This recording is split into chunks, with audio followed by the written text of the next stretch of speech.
for telling funny jokes to help make practice more lighthearted. Allie Brown.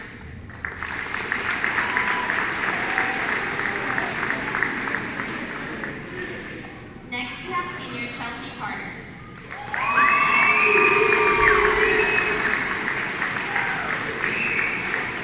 Chelsea is the daughter of Jennifer and Jeremy Van Fleet. Her school activities are basketball, volleyball, spirit club, and HOSA. Chelsea plans to attend cosmetology school after high school.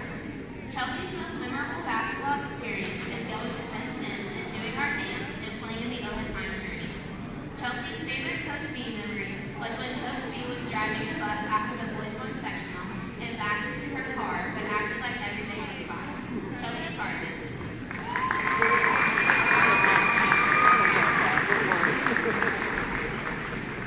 Our last senior this evening is Gabby Agora.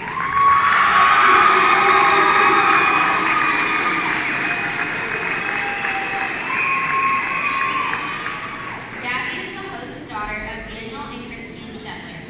Her school activities are Impact Club,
Dr. T. Kermit Tower Gymnasium, where tonight the Lady Senators go for a share of the Patoka Lake Athletic Conference crown, which would be the school's first ever for the boys or the girls. But if they win, it would be a three-way split as the Lady Rams of Paoli come to Campbellsburg tonight with a sparkling 5-0 mark in conference play. The Lady Senators standing at 4-1, as well as the Lady Wolfpack of Crawford County, which was here a week or so ago, or about 2 weeks ago, before all of the snow and things hit last week. So tonight it's a battle of the Lady Rams and Lady Senators, a couple of old school rivals in the Patoka Lake going at it for a share of the conference title. Hello again, everyone. I'm Misty Jones, and joining me in just a moment for tonight's broadcast of Lady Senator basketball here on Salem's 1220 will be my sidekick and my broadcast partner, Senator Football's own Coach Mark Gibson. Well, for Coach Russell and his Lady Senators, it's that time of year as they have hit the final home stretch with games coming down to the wire here this week. Their final road game on Tuesday night, a big-time win, a monster win on the road, 75-28 the final down at Borden on Tuesday night. And now they return home for this snow makeup to take on the Lady Ramblers here this evening, again coming in not only with a 5-0 mark in conference play, but also an 18-5 record overall on the season. Again, this scheduled for last Thursday night, but with the snow and inclement weather, they thought it was best, with both schools having an opening, to bump it back, with teams having very little time to practice and prepare. So the win on Tuesday night gives the Lady Senators some much-needed momentum headed into this tough conference finale against the Lady Rams. Meanwhile, Paoli comes to town after a disappointing home loss on their senior night in the auxiliary gym over at Paoli High School on Tuesday night, where they fell to Mike McBride's Lady Musketeers of Eastern Pekin, 29-22 in a low-scoring battle. So, Coach, this sets us up for the primetime matchup that we were anticipating, and you and I talked about this in our last broadcast, that girls game with Crawford County here. It was a loss for the Lady Senators, but at the same time we knew with the game with Crawford County and Paoli still left on the slate, if Paoli could deliver the goods on their home floor against Crawford County, we would be sitting in this position.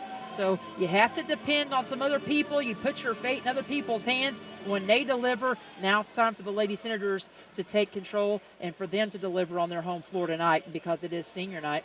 Absolutely, and like you said, it's getting down to the nitty-gritty now. You know, with sectional starting next week, this game is for a share of the conference championship. So when you're talking about championships, you have to play a little bit tougher. You have to play a little bit smarter, as in not throwing the ball away so much, empty possessions. So, and one of the big keys for me is, can we break through against a ranked team?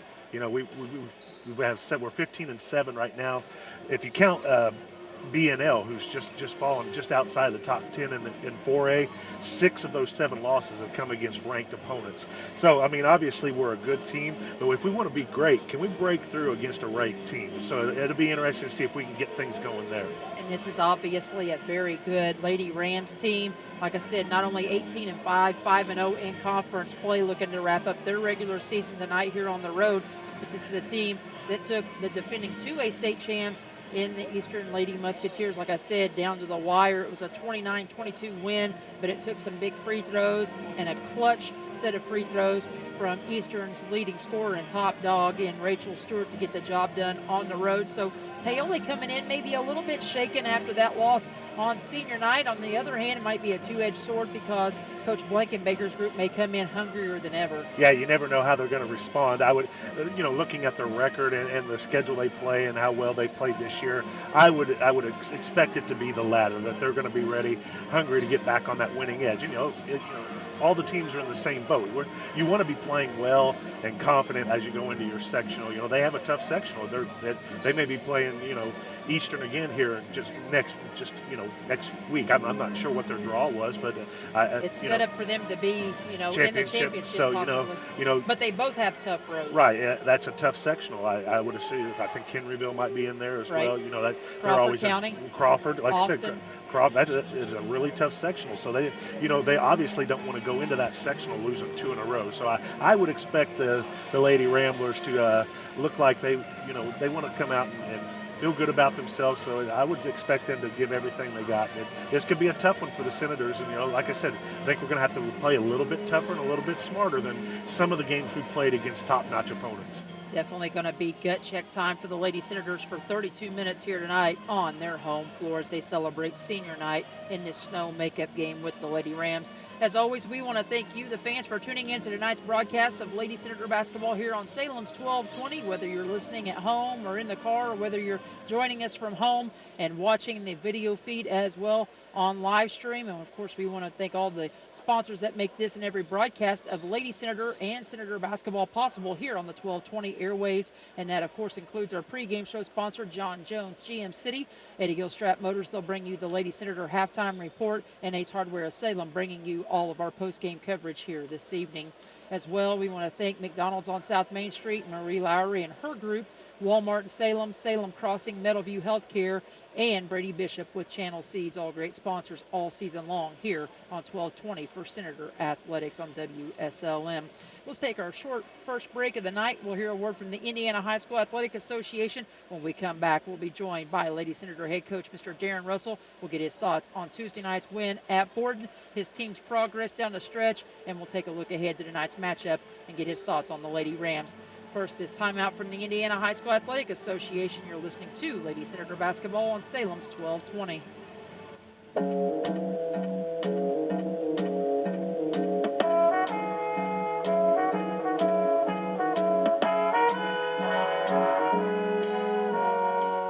Before the big plays, before the magical moments, before all that discipline, dedication, and teamwork finally pays off, comes your support. The IHSAA Foundation is dedicated to protecting, sustaining, and nurturing education-based athletics in Indiana. Its work will ensure IHSAA member schools and coaches receive the support they need so that Indiana student-athletes receive the opportunity they deserve. Learn more at ihsaafoundation.org.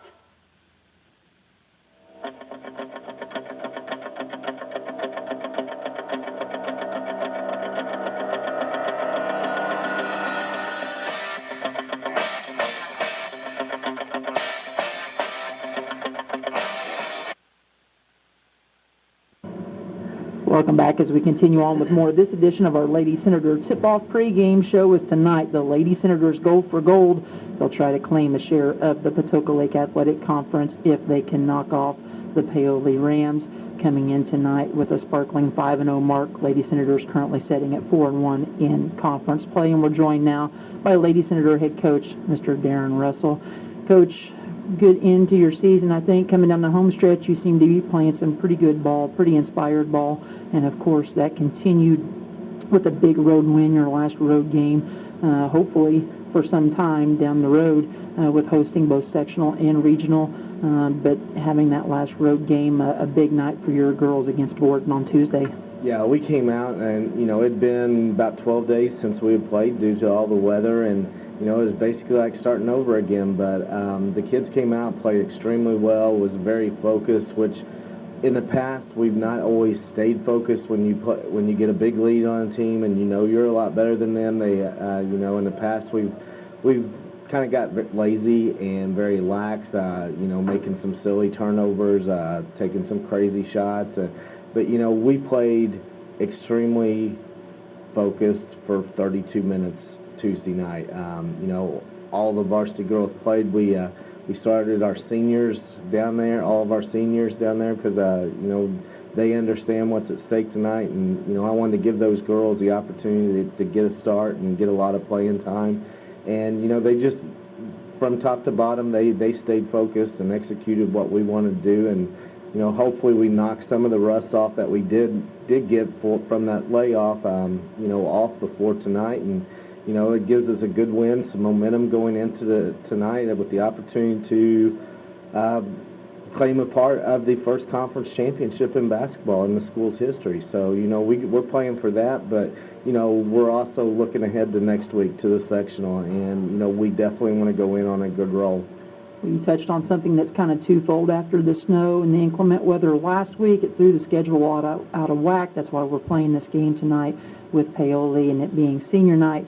But knowing you were coming off of that long layoff with very little practice time really under your belt due to all the bad weather last week, and knowing that this was a team that likely you could get out to a big lead on if you come out and played well, worrying about maybe getting sloppy just from growing that big lead. It sounds like the girls were able to maintain focus throughout. They certainly did, and we did something different on Monday night. Actually, before practice, we didn't do a lot of shooting. We didn't do a lot of basketball stuff. We brought the National Guard in. Sergeant Shields came in and ran practice, and worked with them on a lot of team unity building, and just becoming resilient.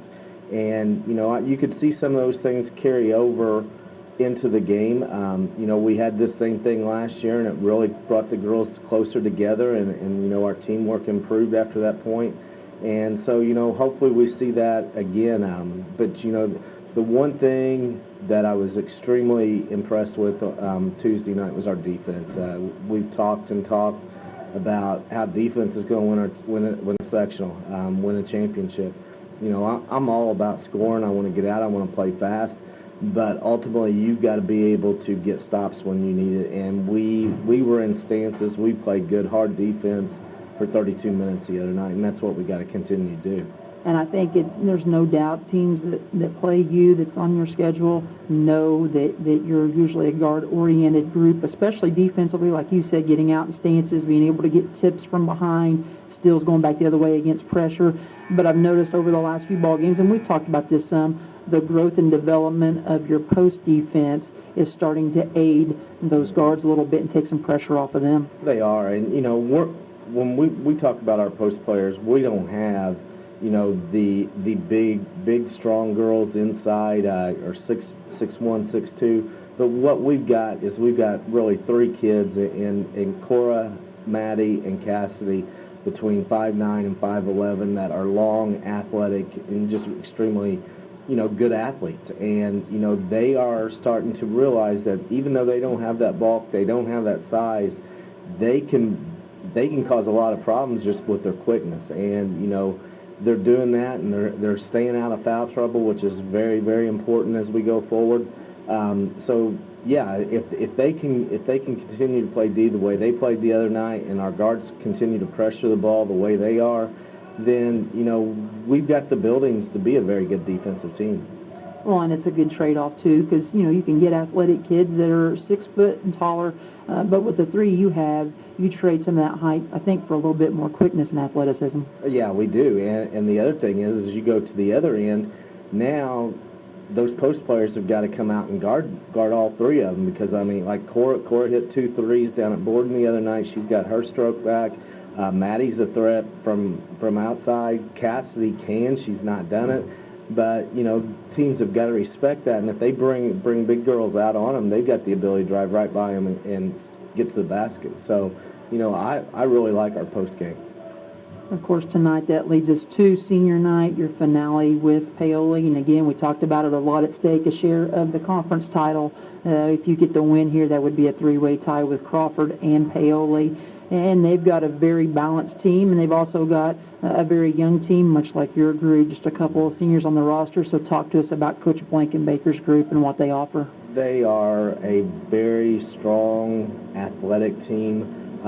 They like to play fast, but they can also slow it down.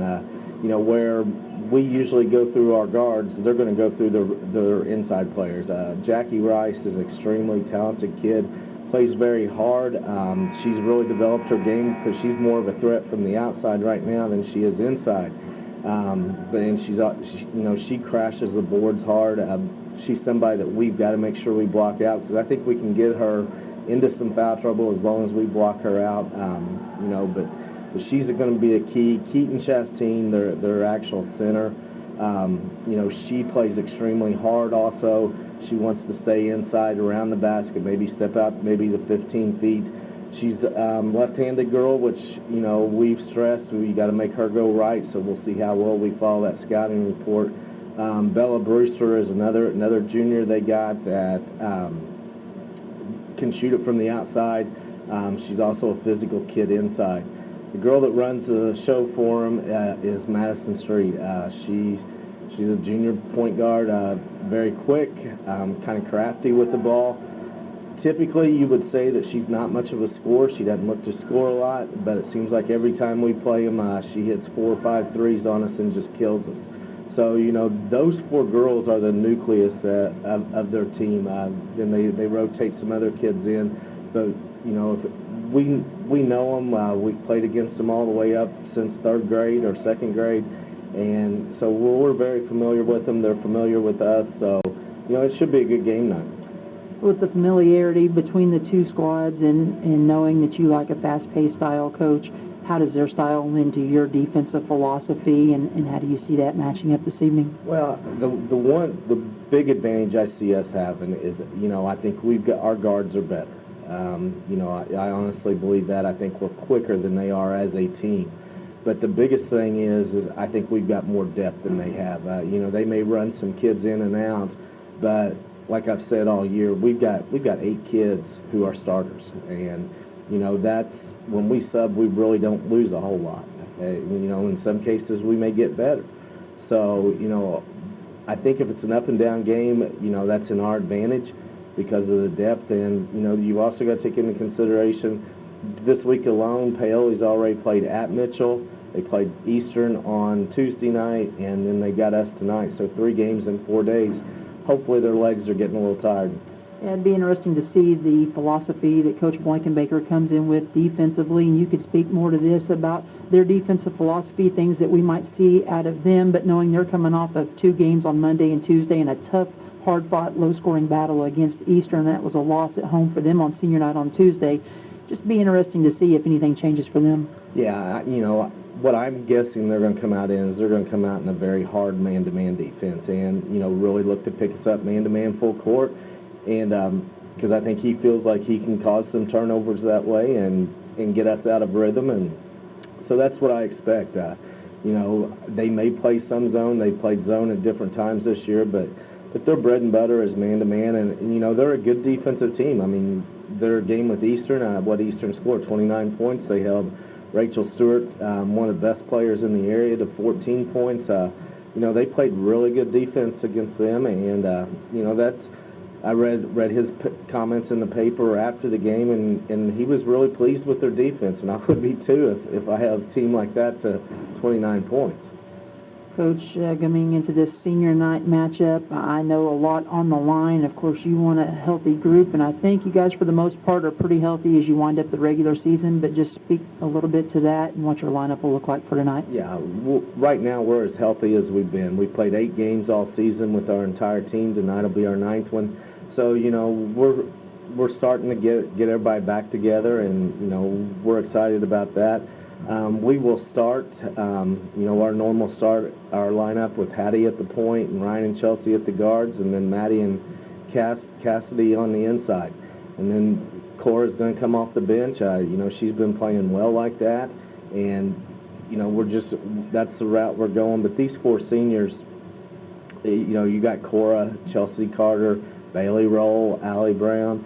For the last 3 years, they've been part of over 42 wins. And that was my conversation with Lady Senator head coach Mr. Darren Russell prior to tonight's contest with the Lady Rams. Let's take a look at our John Jones GM City keys to victory. First and foremost, Coach, I think it's going to be using screens effectively. You talked about it, our ability to make shots. We've talked about this, getting good quality looks. Coach Russell talked about it in the pregame. But if they're going to come out in a stingy man-to-man, we've got to get good rubs and good screens to free up our shooters. Secondly, bench production. Cora, Bailey, going to have to get it done. Taylor Fouch, we're going to have to get more than just minutes and some defensive play out of those girls. We're going to have to get some production on the offensive end. And then finally, championship mentality, because, this is 2 games this week. They've got 1. Now they're on championship night of this week. Same thing next week. You get the bye. You play on Friday. You win that one, you're in on championship night. So championship mentality, got to bring it for 32 minutes because it needs to mirror next week's intensity. And that was our John Jones GM City keys to victory. John Jones is a proud sponsor of the Senators and Lady Senators all season long here on Salem's 1220. Call the good folks at John Jones by phoning 1-800-I-SELL-GM, 1-800-473-5546. Check them out on the web at johnjonesautogroup.com, or better yet, stop by their beautiful showroom and lot, 1450 South State Road 60 in Salem. John Jones GM City. You see so many because they pay so little. We'll come back with our John Jones GM City starting lineups right after this.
On Smith Court inside the friendly confines of Dr. T. Kermit Tower Gymnasium as we get you set for this clash of conference rivals, the Lady Senators and Lady Rams set to get it on for the PLAC title.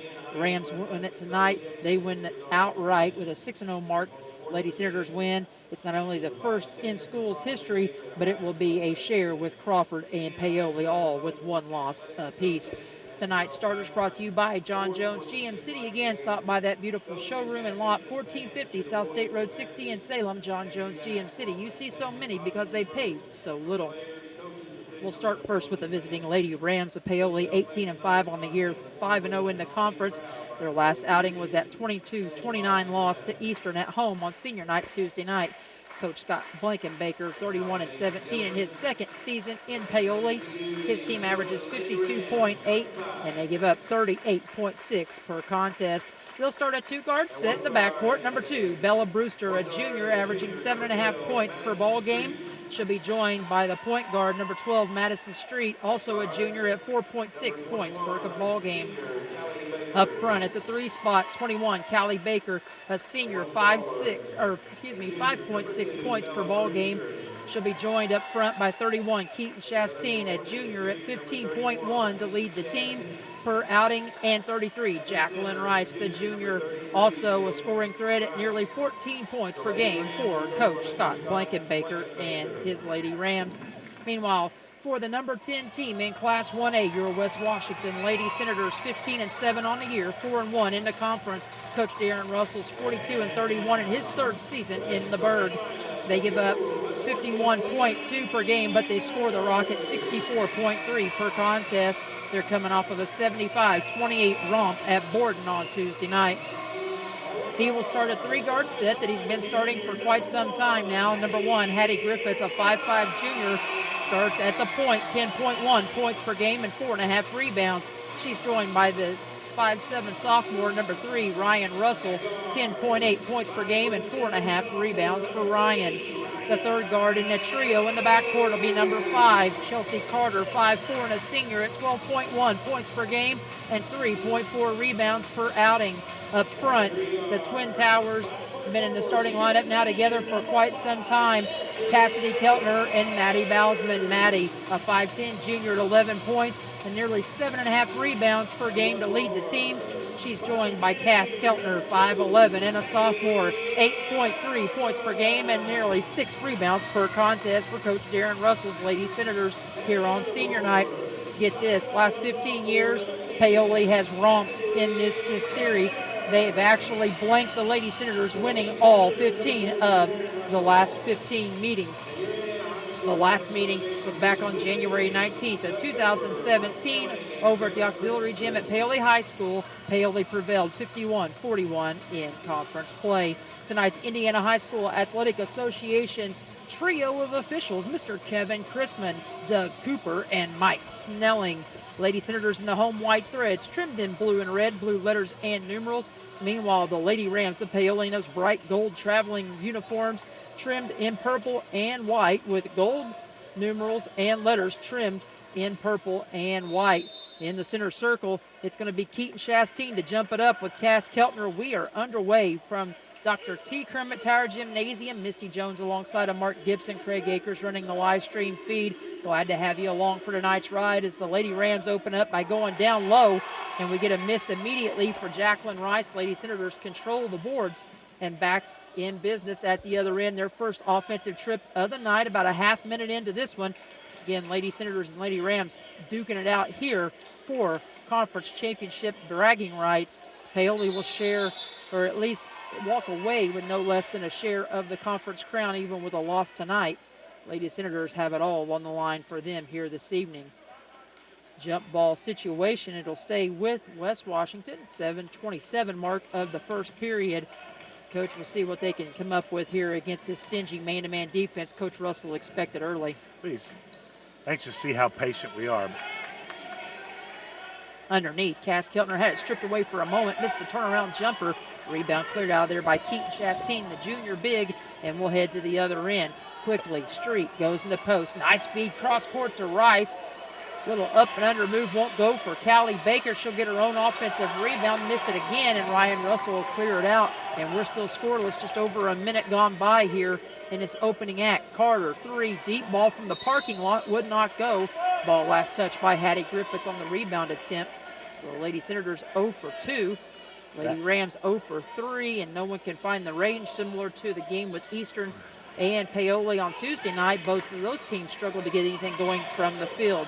Quickly into the front court. Maddie had a tip away, but it'll go into the hands of Keaton Chastain, and she'll score the game's first 2 points of the night. The Lady Rams own the first advantage of the evening at 2-0. Hattie had her shot blocked from behind. Nice offensive glass work as Cass Keltner gets out the Windex bottle early and goes to work. And we'll have our first foul of the night. It'll be on Madison Street. That's good news for the Senators if they can get their floor general off the court. First possession, we came right down in. Nice little dump down into Cass. He just missed the bunny, but looks like we're making a concerted effort to get it into the post and maybe get a couple of these. Like I said, their depth isn't quite, well, as on par as ours, so we're trying to get it in some foul trouble. So that would definitely be beneficial to keep pounding into the post, into Cass, into Maddie, and get a couple of these girls in foul trouble. Cass Keltner to the free throw line, knocks them both down with a lot of confidence, and that's big for Cassidy because she struggled on the year, coming in 40 of 76 for just 53%. Lady Senators will work a little full court, man-to-man, little double nickel set. They'll use a 2-1-2 press break to get it into the front court. We'll have our first Lady Senator foul of the night, and this one is going to be whistled against Hattie Griffiths, so that will send the point guard for the Lady Ramblers, Madison Street, to the free throw line. On the year, she's 16 of 27 for just 59%, but she hits the first one, and we break our first tie of the night as the Lady Rams seize control again, a 3-2 advantage. It's an interesting matchup as well. The 2 point guards, Hattie and Street, both have a lot of quickness. Gave up an offensive rebound, though, to Jacqueline Rice off the second one, missed by Street. Lady Senators escaped, though, as Rice couldn't connect. Chelsea Carter back to the other end, drives into the paint, kick out from Maddie to Ryan. 3 ball won't go off the back iron, and tracking down the offensive board. Nice work on the glass by Hattie Griffiths. The point guard, though, averaging just over 4.5 rebounds per game, which is big for Coach Russell's guard trio. Carter falls to the floor, loses control of it, and she'll fall to the floor, and we'll have a double whistle here. Both officials thinking the same thing. Instead of a foul, it's going to be our first turnover of the night for either ball club as Carter's whistled for the travel. 5:50 and counting here, first quarter. Lady Senators trailing it 3-2. Yeah, they're doing a nice job against the Senator press. I don't know how long we'll be able to hang with that. Luckily, the Lady Senators, even though they gave up the foul, didn't give up a 3-point play opportunity as they got another feed on the block to Keaton Chastain. She could not get the shot to go, but for Cass Keltner, she will pick up her first personal of the night, team foul number 2. And that sends Keaton Chastain to the line again. She leads the Rams at 15.1 per game. On the year, 65 of 138 for just 47%. This is the first one badly, second one on the way, and it will be waved off. Got a little aggressive. The girls, I wasn't sure, maybe 33, maybe Rice. Somebody stepped in a little early. Lady Senators hanging tough here in this first quarter. 2.5 gone by. Carter brings it up the floor, looks at the wing. Instead goes to Bousman, down low to Keltner. She turns and hits the jumper. Nice job of working it in the paint against Chastain. And Cass has got 4 for the Lady Senators to pace their attack. And the Lady Senators have their first lead of the night at 4-3. Nice little look by Maddie, too. Great crowd on hand here tonight for senior night. Senators come up with the steal. Cass Keltner picking it off in the paint on the post entry. Now Hattie will drive, she'll take it in. Wild shot, won't go, misses everything. And Coach Bousman will start working on Kevin Crispin's crew here pretty early behind us as we dip under the 5-minute mark in this first quarter. Out front with the basketball, Callie Baker is going to slow things up. They'll go into a box set here. We'll see if they try to get a quick hitter. Jacqueline Rice being guarded by Bousman. Maddie's going to D her up. It's going to be a turnover on the post feed. Turnover number 2 for the Lady Rams. Cass Keltner steps through, misses the shot. And we'll have Cass Actually, they're going to call that off. They're going to call that Yeah, off. Cassie came from out of bounds. Yeah, but they just signaled white, so they're going to call that off on Bella Brewster.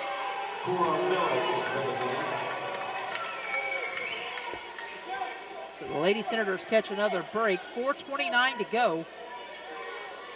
Unless she was standing on the line, which she And might now have been. Coach Blankenbaker is going to have a word with his crew. He thinks they botched the call as well. I thought they were going to signal it out on Cass because she got kind of her momentum, took her underneath. She came back in. They get it into Maddie. Thought about a step back jumper. Kicks out to Carter. Deep three on the way. Nothing but air. Cass tries to get the offensive board, but she's going to step on the end line. So had possession of it. That'll do us turnover number 2. So 2 She's giveaways missed for each badly ball twice. club. Chelsea's shot 2 deep threes and hasn't come close yet. Got to settle down a little bit. 4:15 and counting, nearly halfway home in this first quarter of play. Awkward looking jumper, but Keaton Chastain gets it to go. She's got 4 early, and it's a 5-4 advantage for the Lady Rams. To the other end, Maddie feeds in the post. Keltner turns around, jumper would not go. Rebound cleared out by the Lady Rams and Callie Baker. She'll kick it ahead now. As the Lady Rams get it safely into the front court, Evie Kirby, a sophomore, into the ballgame for her first minutes of the night. Lady Rams still dry at the offensive end. Couple substitutions. Not only did Kirby check in at the last dead ball, Anna Hutchison also checks in at 2.6 points per game. And now we're going to have a little bit of a conference with this crew, and they're going to get it straight on this one, much to the chagrin of the Paoli faithful. A little sarcastic cheer, but 3:37 to go. 5-4 your score. Lady Rams in front. 2 lead changes, 1 tie thus far. We're getting plenty of shots at the basket. We just can't put one in. I mean, against in a championship match, matchup, you have to be able to shoot the basketball. Lady Rams seem pretty content just to work some clock. Not trying to rush too much. They try to feed it cross court. Hutchison could not hold on. And then we're going to have a whistle and a travel. Ryan Russell come up with the steal. She rolled around on the floor. Bella Brewster will check in. Hutchison will check out. Getting a very quick cameo appearance here in this first quarter for Coach Blankenbaker and the Lady Rams. 3:11 to play first quarter. Rams get it in. Down low. Brewster's going to kick out 3. Rice on the way. No good. Offensive rebound for the Lady Rams. Nice up and under. And guess who? Keaton Chastain again. She has got 6 of the team's 7, and they enjoy a 7-4 advantage. On the secondary break, Maddie gets it on the dribble handoff. Shot may have been partially blocked, but she knocks it down in the face of Jacqueline Rice. And Maddie's got her first points of the night, ties us back up at 7 apiece with the monster 3. Down low, nice feed. They go right back to Rice. She's got her first 2 of the night, and now it's a 9-7 game. Lady Rams still out in front. Cass Keltner looking to go off the drive against Brewster. She'll pull up. Long jumper will not go, but Maddie Bausman works the offensive glass. Kicks out to Keltner, loses her defender. Stops, pops, 16-footer won't go straight away. Rebound pulled out by Brewster, and we'll have a jump ball. And now some shoving as this one's starting to get a little physical. Cora Miller, 5'9" senior, is checked in at just under 8 points per ball game for the Lady Senators, as well as Taylor Fouch, 5'6" and a sophomore, at nearly 6 points per game. Very loud cheer block on hand across the way. And the Lady Senators you also like to see that, get a nice loud cheer block and a game. Hopefully similar to next week. Absolutely. Little Lady Senators, all the elementary girls here as well tonight with their own cheer block over by the band. Again, a packed house here tonight for the Lady Senators. But underneath, imposing her will again, is Keaton Chastain. She's got 8 of the team's 11. Lady Rams lead it by 4. Just under 2 minutes to play here, opening quarter. Fouch, Bausman out there with Miller, as well as Keltner and Russell out front. Maddie controls the dribble against Rice, has it poked away, and we'll get a quick reach in. Her and Rice, that'll be a fun battle to watch all night, Coach, as they go at it out top. Noticed down on the other end, they're getting a little physical with each other. Maddie's not afraid to get physical with a girl down in the post, and Rice wasn't liking it a whole lot. So checking out's Madison Street. Kirby back in for her. And after the foul, that will be Paoli's second one of the night. First on right. Street's got one as well. Maddie goes to the floor. She's tied up. And it's going to stay with the Lady Senators on the alternating possession with 90 seconds to play first quarter. It'll be a little stack on the ball side. They'll split the stack, look to get it into Keltner. They can't get it to her, so they go to Miller in the corner. Fouch had it poked away. These officials not very sure of themselves with Kevin Crispin standing on the other side of the floor. The other two opposite of him, Snelling and Cooper, looked at each other. Wasn't sure what to call. They're going to keep it here on this end, though, as Keltner checks out. Carter comes back in. Jacqueline Rice will also check out of the ball game for the Lady Rams. So substitutions abound here. Hattie Griffiths back in as well, and we'll have another bump of the hip out front. And this one will go against Callie Baker, her first. And that'll be team foul number 3 for the Lady Rams. First physical as this game has been through the first basically 6.5 minutes. I mean, there's really only been 5 fouls called, so you kind of wonder, how are they going to call this game? Are they going to let them be physical, or, you know, are they going to be consistent with it? Nice give and go, and on the pump fake on the turn, Hattie misses the easy bunny. We'll have another jump ball, and on the held ball with a minute 16 to play, it'll go back to the Lady Rams. Lady Senators had a golden opportunity there for the layup. That was one of my points. We got to keep in contact. You know, we can't let Paoli go on extended runs. We're 1 for 9 inside the arc. You know, 1 for 5 outside. We got to stay in contact even if we're shooting poorly. Dribble drive kick to Brewster, far right corner. Her 3 would not go. Fouch and Bousman come out of there with it. They'll kick ahead to Griffiths. 1-on-4. She'll slow it up and wait for the Cavalry. Maddie, 3 in and out, no good. Thought she was going to drill another one. It was right on line in transition. Lady Rams will push to the front court now and slow things up as they get it to Brewster. Maddie tried to play the passing lane. Hand closest to the ball would have got her a steal. Lady Senators recover. Hutchison's going to kick it out the street. They'll go into Kirby now. Small lineup in for the most part. Nice job by Maddie. She turns it over for the 4th time, and then Hattie will be fouled in the backcourt by Kirby, who fouls out of some frustration. This will be team foul number 4 against the Lady Rams. And now they're actually Kevin Crispin blew the whistle. Thought he whistled a foul on Paoli. Checked that instead of team foul number 4 against the Lady Rams. That'll be team foul number 3 against the Lady Senators. They're going to get Hattie Griffiths with the player control, so that'll be her second. She'll set down. Hutchison comes out. Jacqueline Rice back in. And it's a fast-paced frenzy here in this first quarter of play. 11-7, Lady Rams on top. Nice block by Miller from behind, and she was able to block Chastain, but she gets her own rebound and gets fouled on the way back up. They may call this one on the floor instead. This one's going to go on Cora on the second attempt. Got the clean block the first time. I think I juiced the foul number here. Then all of a sudden there was only, what did I say, 4 fouls, 5 fouls, and now 2 real quick ones. But that is going to affect how we play. Brewster, another air ball. This one way off the mark, but a weak side offensive rebound attempt for the Lady Rams will send, guess who? Keaton Chastain back to the line, team's leading scorer as she beat Ryan Russell on the weak side block. Chastain 0 for 2 on the night. First one is up and it's no good. Again, this Lady Rams team struggles from the free throw line, just 58% on the year. She's doing a lot of her damage on the offensive board. She's had 2 of those have been second chance points. Somebody's got to find her. Somebody's got to check her out. Second one on the way for Chastain. It's long and ugly off the mark, kind of like a Shaquille O'Neal free throw, and it pains me just to say that. 10 seconds to play. Carter, 3, short. Offensive rebound for Keltner. Got time. Kicks it out to Carter. She'll drive again. Split 2 defenders off glass. It won't go. Carter, offensive rebound. Back up, and it won't go. But nice work on the glass by Keltner and by Carter. And Chelsea Carter will go to the free throw line with 1 second left in the period. And this will be now team foul number 4 against the Lady Rams. This will be the second whistled against Callie Baker.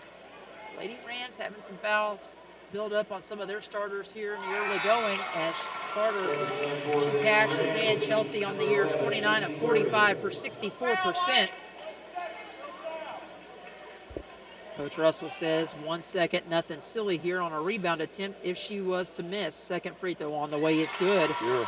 So Carter gets her first two of the night, makes it 11-9 as a long three-quarter court heave will not go for Jacqueline Rice, and that'll do it for the first period of play. Lady Senators hang tough here at home against the Lady Rams, battling for a conference championship. It's in a 2-point ball game. Lady Rams lead it 11-9 after one. We'll come back with second quarter action right after this word from one of our sponsors.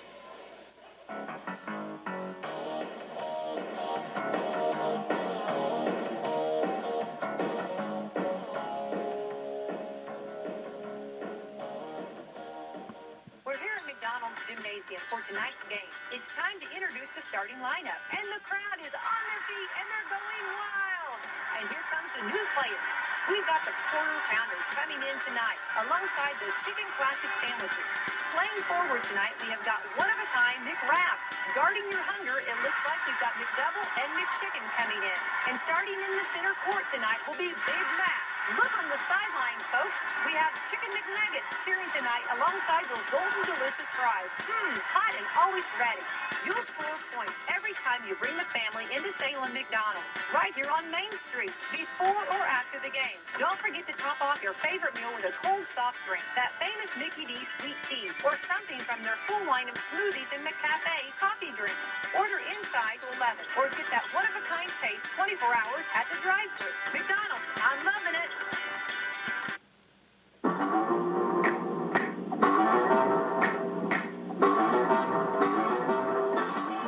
To open up the second quarter of play as the Lady Senators have it to start the quarter. Maddie Bausman kicks it out on the dribble drive to Carter. They go inside to Keltner. She turns on Rice. Shot may have been partially blocked. Rebound comes off weak side to the Lady Rams, and quickly Madison Street pushes in transition. High post to Rice. She'll take it on the dribble against Maddie, and on the kick out, a three will rattle home. Madison Street with her first field goal of the night, give her 4 overall in the ball game, and it's 14-9, largest lead of the night for the Lady Rams. Lady Senators, another dry possession, 0 for 2 to start the quarter on possessions here. Got to try to limit those. If you have more than 2 empty possessions in a row, you really start to dig yourself a hole against a very physical team. In the first quarter, we got to keep in contact, you know. And just like Coach Russell said, Street doesn't score a whole bunch, but it seems like she always hits 2 or 3 against us. Wild shot off balance, twisting her body. Chastain gets 1 to go. She continues her strong first half. She's into double figures with 10. It's a big possession for the Senators. It's leads expanded to 7. 16-9, largest lead of the night for the Lady Rams as they continue that half-court man-to-man pressure. Maddie will pull up NBA 3, in and out, no good. Another good look, just would not go. Cass Keltner to fight for the offensive rebound, and on the held ball, it will go back to Paoli with 6:44 to go before the half. You know, we talk about keeping it in contact, you know, against Trinity, against Crawford, the lead kind of ballooned, although that's at second half, ballooned up to 15, 16 points. Against Trinity, we were able to come all the way back, you know, just get beat, you know, before they came back against a good team like, you know, Crawford, against these guys. It's going to be tough to come back from a double-digit lead. Brewster knocks down the mid-range jumper from near the free throw line, makes it now 18-9 as the scoring drought continues until that basket by Chelsea Carter as she works her way into the paint. Her first field goal of the night makes it 18-11 with 6:16 to go in the second quarter. First timeout of the night for either coach, burned by Coach Darren Russell and the Lady Senators. It'll be a 30-second timeout, so we'll keep it right here, but we will pause 10 seconds for station identification. You're listening to Lady Senator Basketball on Salem's 1220. When you're listening to IU Sports, you need to be locked in on WSLM 97.9 FM, your home for IU Sports. You had a thought? No, well, no, I didn't know when you're pointing at me. I was trying to gather my thoughts actually. That's you know, going back to what you said, the empty possessions. You know, we started out this quarter 1 for 4, and Paoli's the kind of team, and good teams will do this. You know, you look up, you're down 4, but after a few empty possessions, you look up again, you're down 9 or 10. I mean, they're sneaky good, and you know, all of a sudden you find yourself down double digits, and then it's a long, tall mountain to climb to come back against a ranked opponent like this, and you know, be able to come all the way back. Lady Senators get a near steal on the poke away from Cora Miller and then banking in a three. How about that? Bella Brewster finds the range. She's got 5 all in this quarter and makes it now 21-11, first double-digit lead of the night. Coach, when you look at the free throws, as Carter airballs a 3, Rice pulls down the rebound. Lady Rams back and running in that first quarter. Lady Senators 4 of 4 from the charity stripe.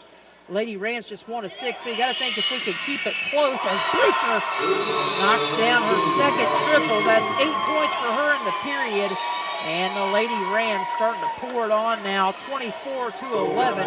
Coach Russell burns a full timeout to stop the bleeding, and he is very frustrated with his group here. With 5:30 to go before the halftime break, we'll take a break ourselves and come back right after this.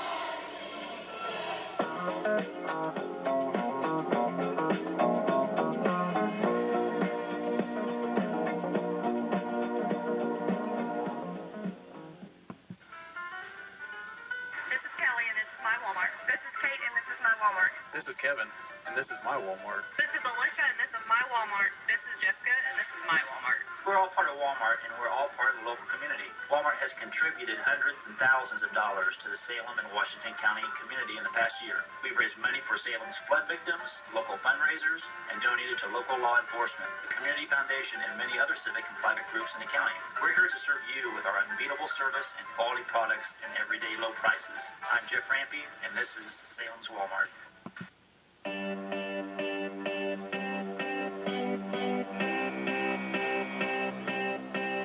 2.5 minutes gone by here in the second quarter of play, 24-11.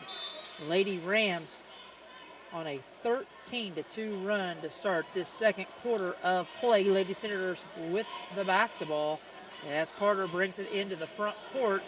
The Lady Senators continue to work against that very stingy, very aggressive man-to-man defense, switching man-to-man defense in the half court.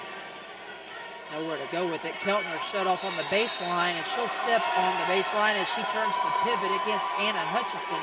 That will be our first turnover for either team of the quarter. Lady Senators have given it up 4 times to 4 for the Lady Rams. Okay, down 13, you got to have to start digging in here defensively. You know, Brewster's hit 2 wide open threes, although one was a bank shot, but you know, you got to start limiting possessions down here. Trying to get it into Rice off the little dive from the high elbow. They've got Brewster and Rice in with Hutchison, probably one of their biggest lineups. They also got Madison Cunningham into the ball game with Kayla Bailey. And Lady Rams will be whistled for a player control foul. That'll be team foul number 5, and that one will go on Jacqueline Rice, who tried to muscle her way for some space in the paint and drew the displeasure of Papa Bausman behind us. Yeah, we talked about that last quarter, how physical those two are getting, and Maddie got the best over there.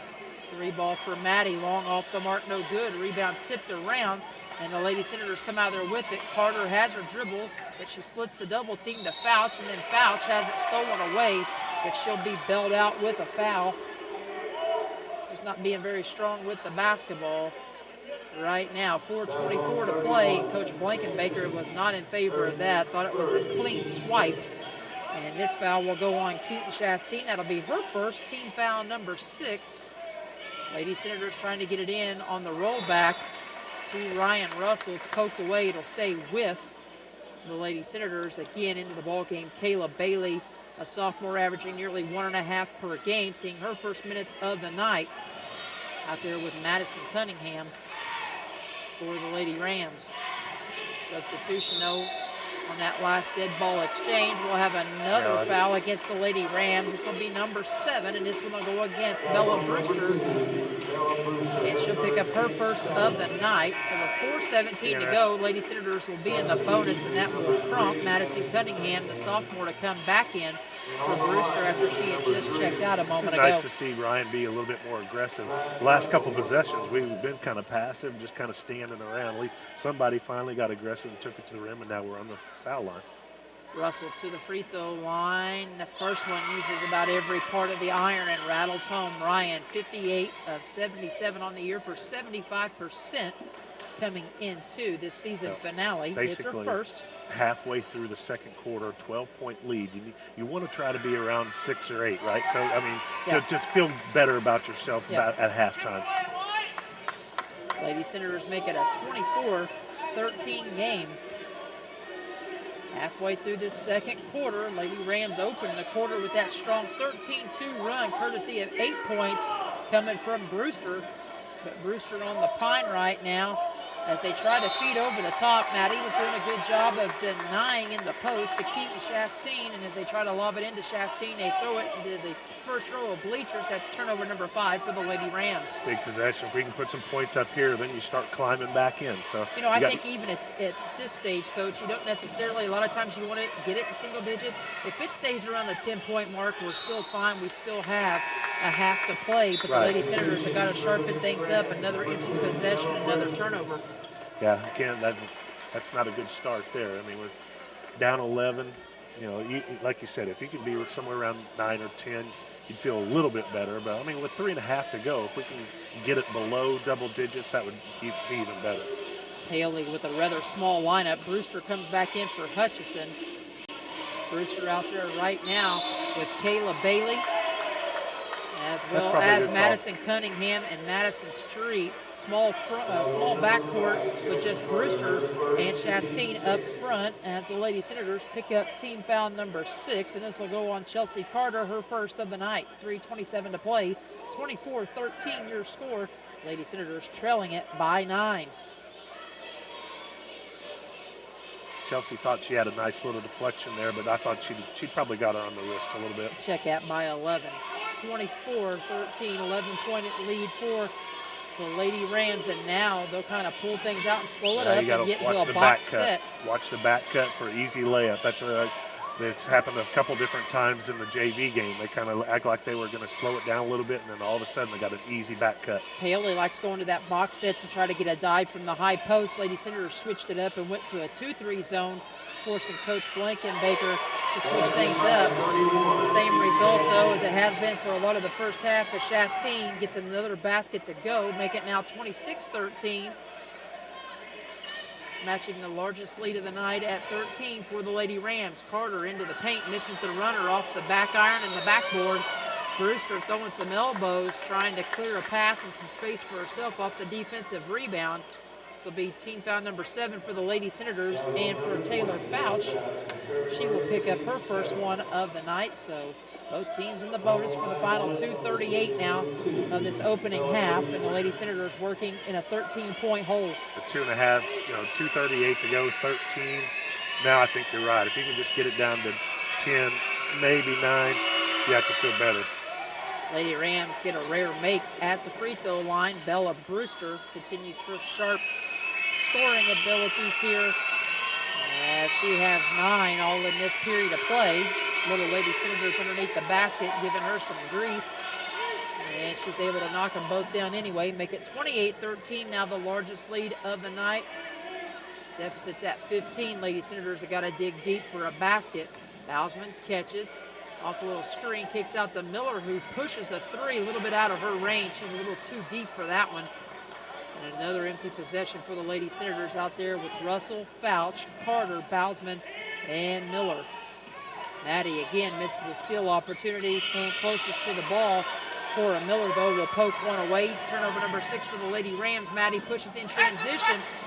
She misses. Her and Cunningham both go to the floor. Cunningham looked to be a little shaken, hit her head on the floor. She's back up, though, in transition, and the Lady Rams will slow it up. We'll see Hutchison check back in, next dead ball for the Lady Rams. Minute 45 and counting, 15-point game. High post steal for Miller again, and she'll be fouled by Brewster out of frustration. This will be turnover number 3 of the quarter. It's 2 straight steals by Cora, so she's giving us a little bit of life here defensively. And so Brewster will check out. She's got 2, Baker's got 2, and Rice, they've all got 2. So you got to think, you've got 3 of your 5 starters with 2 personals on the bench for the final minute 41. This is the time where you take that little 6-0 spurt or so into the locker room. Which would get us right where we needed to be, about just under double digits. And Cora misses on the one and bonus opportunity. She's a 76% free throw shooter, one of the people you want at the line for the Lady Senators. And into the corner, Cunningham tries to dribble out of trouble, and Maddie will defend on the baseline and try to poke it away from Chastain. She'll pick up a personal. This will be team foul. Number 8 whistled against the Lady Senators, matching Paoli's total in the foul category. Cass Keltner will check in. Fouch will come out. That's the first foul of the night on Maddie. Chastain to the line, 0 for 4 on the night. This one up, and it is long, and Maddie tries to pull down the rebound, and it will go off of her foot as she battled Hutchison, and so it will stay with the Lady Rams. Maddie loses it off of her foot. Turnover number 6 of the half. And underneath, guess who? There's Chastain. I mean, it's Chastain, but they're going to wave it off. They're going to say she did the little Texas two-step first. She can't believe it. Turnover number 8 of the half for the Lady Rams. Minute 23 to go. Plenty of time to get a couple of good scoring opportunities here. Down 15. 28-13 your score. Carter, dribble handoff out top to Bousman as she works against Chastain. They'll kick it over to Miller, right back to Maddie. They'll try to feed into the post. They get it to Russell, and she can't hit the layup. Misses one wide open off the little lob. And now Madison Street will slow it up. Try to change gears on Carter. Shakes her for a minute. Nice pump fake. Cunningham in the high post. Got Miller to bite, but she traveled first. Turnover number 5 of the period, and now 9.5 for the Lady Rams. As Coach Russell will have a word with Ryan. A little father-daughter meeting there about that blown layup opportunity. Under 50 seconds to play. Maddie controls it out front. Kicks it corner to Carter. She'll fire. 3. Still can't get one to go from downtown. As Street comes out with the long board. She'll race it into the front court. Slow it up. Look for someone to give it off to as Carter bumps her. Took a little shoulder check from Street, trying to create some space, and Carter right back in her grill. 25 seconds to go. Kick. Street to Cunningham. Baseline jumper won't go. Rebound comes out to Bailey. Long 3 won't go for Street. And Ryan Russell clears the board. 15 seconds to play. Carter will push in transition. Split 2 defenders. Can't get it to go, but Maddie gets the offensive putback. Nice board work for Maddie. She's got 5, and it's a 13-point game. And the Lady Senators trying to give chase. Chastain will fire from just inside a half court. It'll ricochet off the backboard. Coach Blankenbaker not happy with his group. And he's not happy with the officials either, as they will storm off of the court. And it is a 28-15 score here at the half. Lady Senators trail it by 13, headed into the locker room. That'll bring us to our halftime show, brought to you by Eddie Gilstrap Motors, just south of the square in Salem. But first, we'll step aside, hear a word from our sponsor, Eddie Gilstrap Motors, and a couple others. We'll come back and we'll break down the scoring and team statistics from this first 16 minutes of play. You're listening to Lady Senator basketball tonight in this conference championship game on your home for Southern Indiana sports coverage, WSLM 1220 on the AM dial.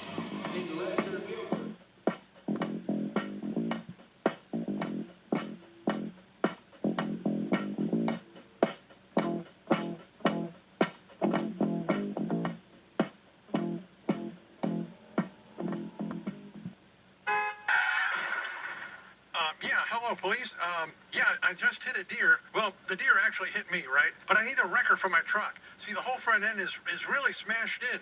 Now, the deer didn't make it, but it sure looks like a 12-pointer. Hey, I'd like to be towed to Eddie Gilstrap Motors Collision Center. Yeah, you know, the one at 1008 West Mulberry Street in Salem. Well, just the other day, Bill, my buddy, he had his Ford Mustang redone there, and it looks like it did back in 1965. Even better.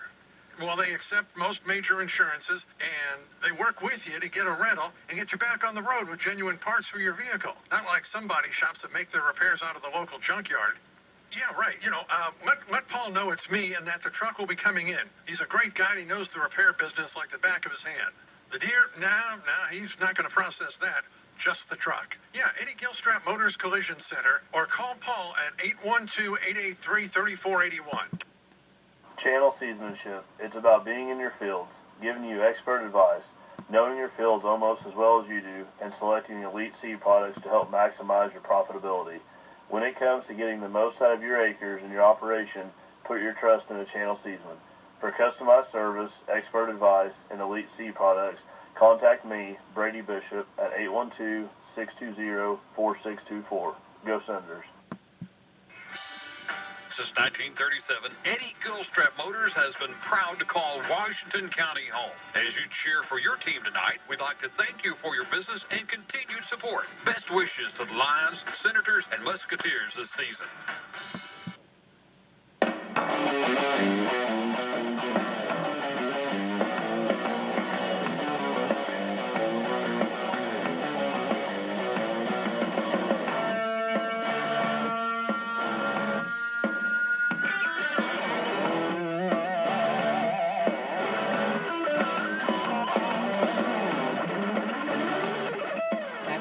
Halftime report brought to you by Eddie Gilstrap Motors, just south of the square in Salem. Stop into Eddie Gilstrap Motors.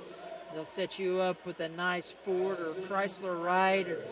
They've got a whole line of new and used vehicles waiting for you just south of the square in Salem. As the Little Lady Senators are presented here, all of the elementary girls that play in the fall and winter leagues here, all the way up to 4th or 5th grade, I believe, out on the floor right now as they are presented to the crowd. The future of this Lady Senator program taking the court here at the halftime break. Senators in a little bit of trouble heading into the locker room. 28-15 your score as the Lady Rams get two girls already into double-digit scoring. Looking at that individual scoring total for the Lady Rams, starting with them, Bella Brewster and Keaton Chastain lead the way. Of course, Chastain averages just a shade over 15 points per game. She's got 12 here at the half. She's 0 for 5 from the free throw line. Bella Brewster, 10 points coming in that second quarter alone as she sparked a 13-2 run. She had 8 of the 13 in that nice run for the Lady Rams to open up the second quarter of play. Madison Street chips in 4. And Jacqueline Rice, a quiet half for her, just 2. Callie Chastain does not score off the bench. They go 9 deep with 4 girls in a reserve role, but none of them able to tally. Anna Hutchison, E.B. Kirby, Kayla Bailey, and Madison Cunningham all play for Coach Blankenbaker in that first 16 minutes of action. Lady Rams just 3 of 9 from the free throw line for an icy 33%. They turn it over 10 times, 6 of those 10 coming in the second quarter of play. Meanwhile, for the Lady Senators, with just 15 on the board here at the halftime break, not a lot to speak of in the way of scoring. It is at least a balanced effort thus far, as Hattie Griffiths is the only starter to not tally in the first half. Ryan Russell goes 2 of 2 from the free throw line for her 2 on the night. Chelsea Carter with 4, including 2 of 2 from the free throw line. Maddie Bausman with a 3 and a 2 to her credit for 5 on the evening. And Cassidy Keltner, 2 of 2 from the free throw line and a 2-point field goal for her 4 points here this evening thus far. Cora Miller, Taylor Fouch, the only ones to play off the bench thus far for Coach Darren Russell. Neither one of those girls able to tally. Miller went 0 for 1 from the free throw line.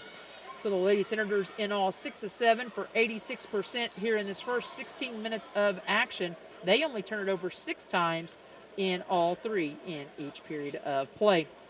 Lady Senators trailed it in a tight one, just 11-9 after the first quarter of play. But again, that 13-2 spark to start the quarter for the Lady Rams, courtesy of Bella Brewster's 8 points, sparks them and propels them to a 17-6 second quarter. And that leaves the Lady Senators with this 13-point deficit here at the half. And Coach, whenever you look at the individual scoring, and I know you're going to give us some team statistics in just a little bit, when you look at the turnover differential, you look at the differential in the free throw percentage, you got to think, how are the Lady Senators not in this? Well, empty possessions and some poor shooting and some missed opportunities, several layups, several good looks from downtown. Kind of like the boys, you get a lot of open looks, but you can't get any of them to go. Too many empty possessions. I don't care if you don't turn the ball over at all. You got to put the rock in the basket. That's how. I'll tell you how. Here's how. I have Paoli going 8 of 13 from inside the arc, and they didn't shoot real well, but they shot 3 of 10 from behind the arc for a total of 48%. Whereas the Senators shot 1 of 12 from downtown, which is 8%. 3 of 18 from inside the arc. That's 17%. Totally in the first half, the Senators 4 out of 30. 4 out of 30 for a 13%. That's how. I mean, not that they were not that Paoli was lighting it up. You know, they shot well from inside the arc, which Can you say that again, just for people who may have thought you misspoke? 3 of 30. Me, 3 of 30. 4 of 30. I'm sorry, 4 of 30. 4 of 30 for 13%. So I have to write that down because that's astonishing. I mean, the Rams shoot 48%, which is most of it inside the arc. They went 8 of 13, which is Keaton Chastain went 6 out of 7 by herself. But just basically just right on the block, just dominating us. So that's how. I mean, we've played a pretty clean game, like you said. 6 of 7 from the line, 6 turnovers. Rebounding edge went to the Ramblers, 14 to 10, but as many shots as we missed, I would have thought it would have been a lot bigger margin than that. We have 6 offensive boards, so 14 to 10 after missing 26 shots isn't that bad. I mean, assists, you can tell they had 7 assists in the first half, we had 2. Well, when you only make 4 buckets, 50% of your buckets have an assist. That's actually pretty good, but you want that to be 8 and 16, not 2 and 4. If that makes sense. You know what I mean? It's just you asked how, and that's how. We shot 4 of 30. They shot 11 of 23.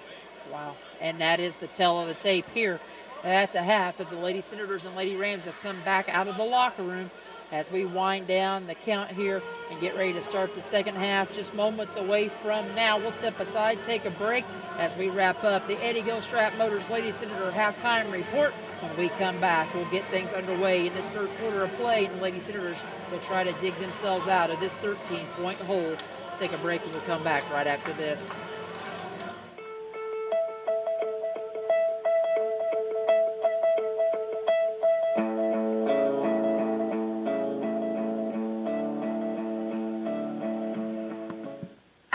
Health and Rehabilitation, we offer hope in the form of our Moving Forward short-term rehabilitation to home program. With a full range of therapy programs, the goal of Moving Forward Rehabilitation is to help people return home safely with the skills they need to live life on their own terms. Call us and ask us about your Medicare replacement policy or managed insurance policy and what your benefits are. We are here to help. For more information about MediView, visit ascseniorcare.com or call 812-883-4681.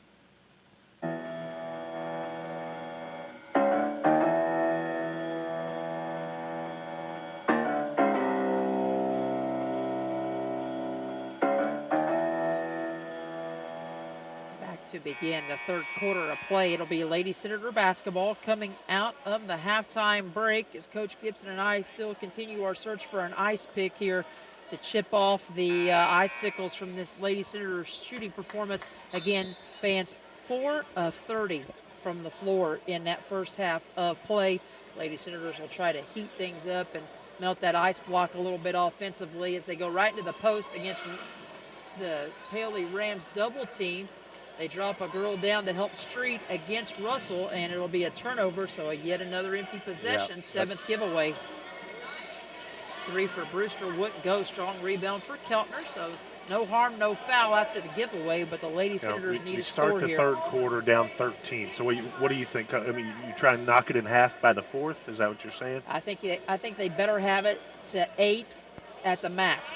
I mean, that better be the biggest lead or we could be in some serious trouble. Cass misses one at point blank range. But Coach, I just think 8's the magic number tonight. If you're in double digits, I don't know, even with a poor shooting free throw team, they've taken fairly good care of the basketball and they get good looks like that one to Brewster on a nice one-handed gunslinger pass from Rice in the high post. And Brewster's got 12 on the night, make it now 30-15.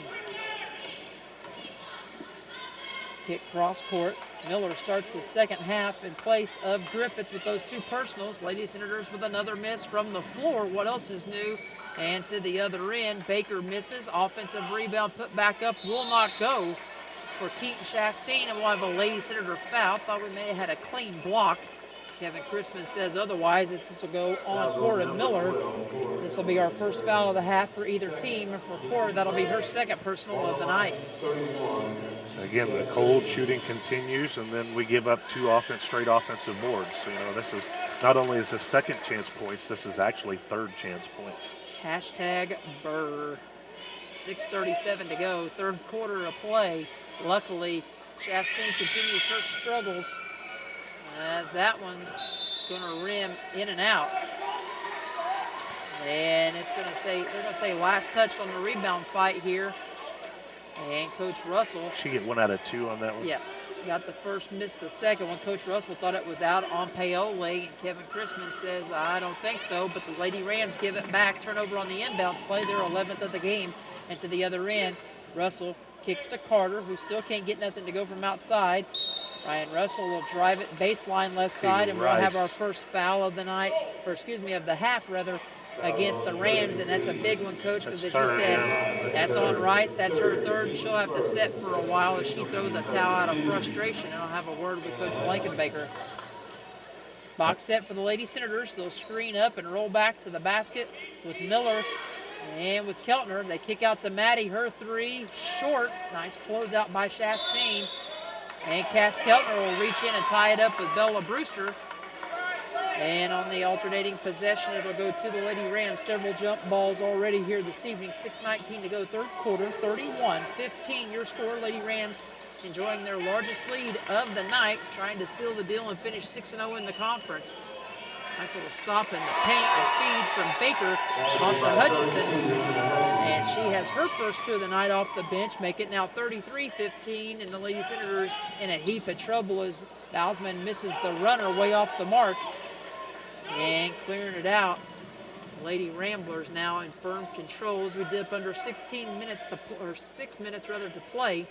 Yeah, if they get a score here, we may have to have a timeout. That's definitely not starting the way we wanted it to start. Straight kicks it over to Brewster, who's picked up by Maddie out front. She brings the dribble and she'll kick it off now to Chastain. Lady Senators lose a girl on the backdoor cut. That was Street, but the Lady Rams throw it away, so I think you're right there. Coach Russell probably burns another one in the pocket if they score.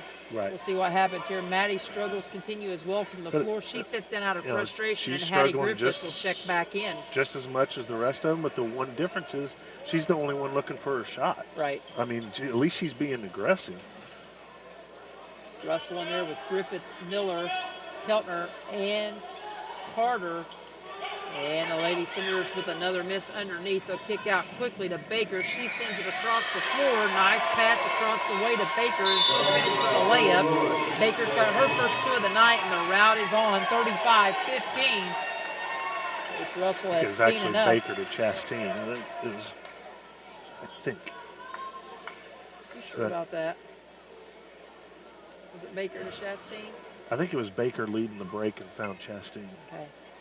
I should just let you do this tonight, because I'm telling you, the week that I've had, it's just... you're killing it, though. You're killing it. I don't know about that, Coach. 5:09 to go, third quarter, 30-second timeout for Coach Russell. That'll leave him with 2 full timeouts. It was 28, right? If I'm 28-15 at half? Yes. So not only did they start the second quarter on a 13-2 run, I think, if I remember right. So they've started this one on a 7-0 run. So, it's counting. And we got to break the ice, I guess would be the way to say it. Break the ice. Hey, at least this is happening tonight and not next Friday. That's a foul. And one, big time, and one bucket for Cass Keltner. She's able to get the seal on the block. And with that position, finishes strong off the window, and the foul's going to go. There's still 5 minutes to go in the third. I mean, can't we get on a little run? Foul's going to go on Hutchison. That's her first, team foul number 2. Keltner 2 for 2 on the night. She's got 6 points in all. How about that? Cass 3 for 3. Again, just a 53% shooter. 7-0 run. Stops the bleeding momentarily, but a nice start to these 2 middle quarters. Give the Lady Rams some good breathing room. 4:46 and counting. Another miss, and Miller pulls the board. Lady Senators, we've seen them do this before. They battled back from a 54-38 deficit in about the last 2.5 minutes or so of Trinity Lutheran. Got it down to a 1-possession ball game. Yeah, so. Absolutely. But, I'm not saying Trinity Lutheran's obviously a really good team. I mean, you just can't make a living doing that, though. You did. We shot real well and got back into that ball game. Against Crawford, we didn't quite, we got down to 17, I think, against Crawford, and we never could climb that mountain. And, this team is every bit as good or better than Crawford, or at least 2 points better than Crawford. So it's going to be a tough row to hoe if we're wanting to come back from double digits against these guys. Street and Russell check out for their respective teams. Carter knocked down the first free throw off the foul shot attempts. Rattles the second one home, so the Lady Senators have answered with a little 5-0 spurt of their own to try to claw back. They've got it to 15 at 35-20. There we go. Nice job. And just take possession by possession. Keep up the heat defensively. Someone found the ice pick, Coach. That's right. And then, that is something, we talk about, next week being sectional. It is nice to see us hitting free throws like that with sectional looming. So Carter will bring it up. Stop it at the flying W at center court. Now go with a little hesitation, dribble, change of speed, clears some space, gives it off to Griffiths. She'll drive, and she'll be fouled on her way to the hoop. Will be in the act of shooting. This will be the fourth whistle against the Lady Ramblers of the half. And this one will go against Callie Baker, picking up her third. So she's got 3, Rice has 3, Chastain and Brewster with 2 apiece. And Patty Griffiths gets her first point of the night at the right time, Coach. And now makes it a 6-0 run. See if she can make it a 7. So, they come out 7-0 spurt. Lady Senators answer with a little 7-0 spurt, and we're right back to kind of where we started. With just half of the quarter gone. With 4:15 to go, 35-22. Very make a little run. Yep. Again, I still think you got to get it down in that 8-point range. It's got to be in single digits to make a run and hope they miss some free throws. Another steal. Keltner on the break against Street, misses it, and then Fouch will compound the miss with a foul over the back of Chastain. Great play by Cass on the steal, but you got to finish. So Fouch will pick up her second personal, team foul number 2, 4-2 on the foul count. Again, 35-22. We'll have a whistle and a foul. They're going to get Griffiths for her third on the little shove, working against Street, trying to free herself up on the press break. And substitution now as Bousman comes back in, and Maddie will check in to give Cora Miller a break. Again, this is senior night for the Lady Senators. Taylor tried to overplay, but they do a nice job getting back. So. Fouch, Griffiths, Carter out there with Keltner and with Bousman. Keltner with another near swipe. And now Kevin Chrisman's going to go across. I tell you what, Mike Snelling and Doug Cooper, bless their little hearts, they have had quite the time tonight trying to figure out these tip balls out of bounds.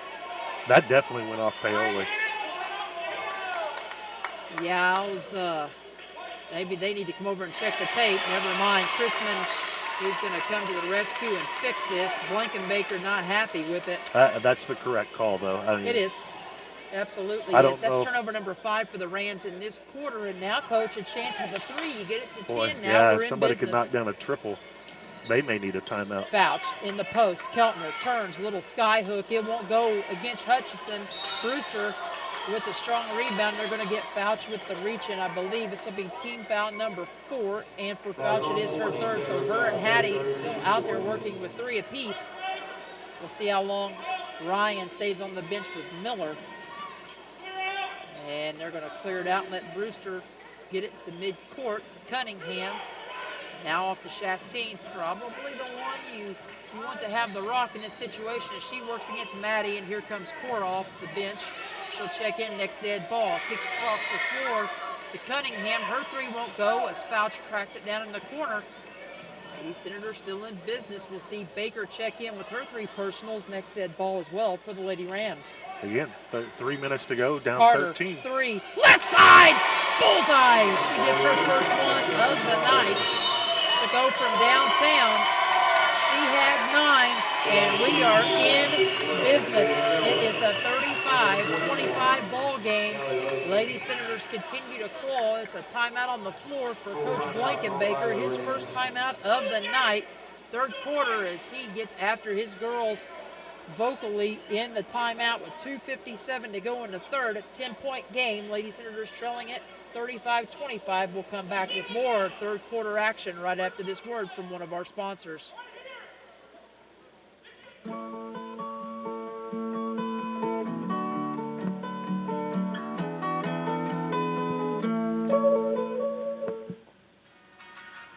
Caring people make the difference. You can feel it the minute you walk into Salem Crossing. Experts in long-term care, not just doing a job, but following a calling. They're here to help you and your family find answers and solutions and peace of mind. In fact, they become an extension of your family. For more information about Salem Crossing, visit ASCSSeniorCare.com or call 812-883-1877. That's 812-883-1877.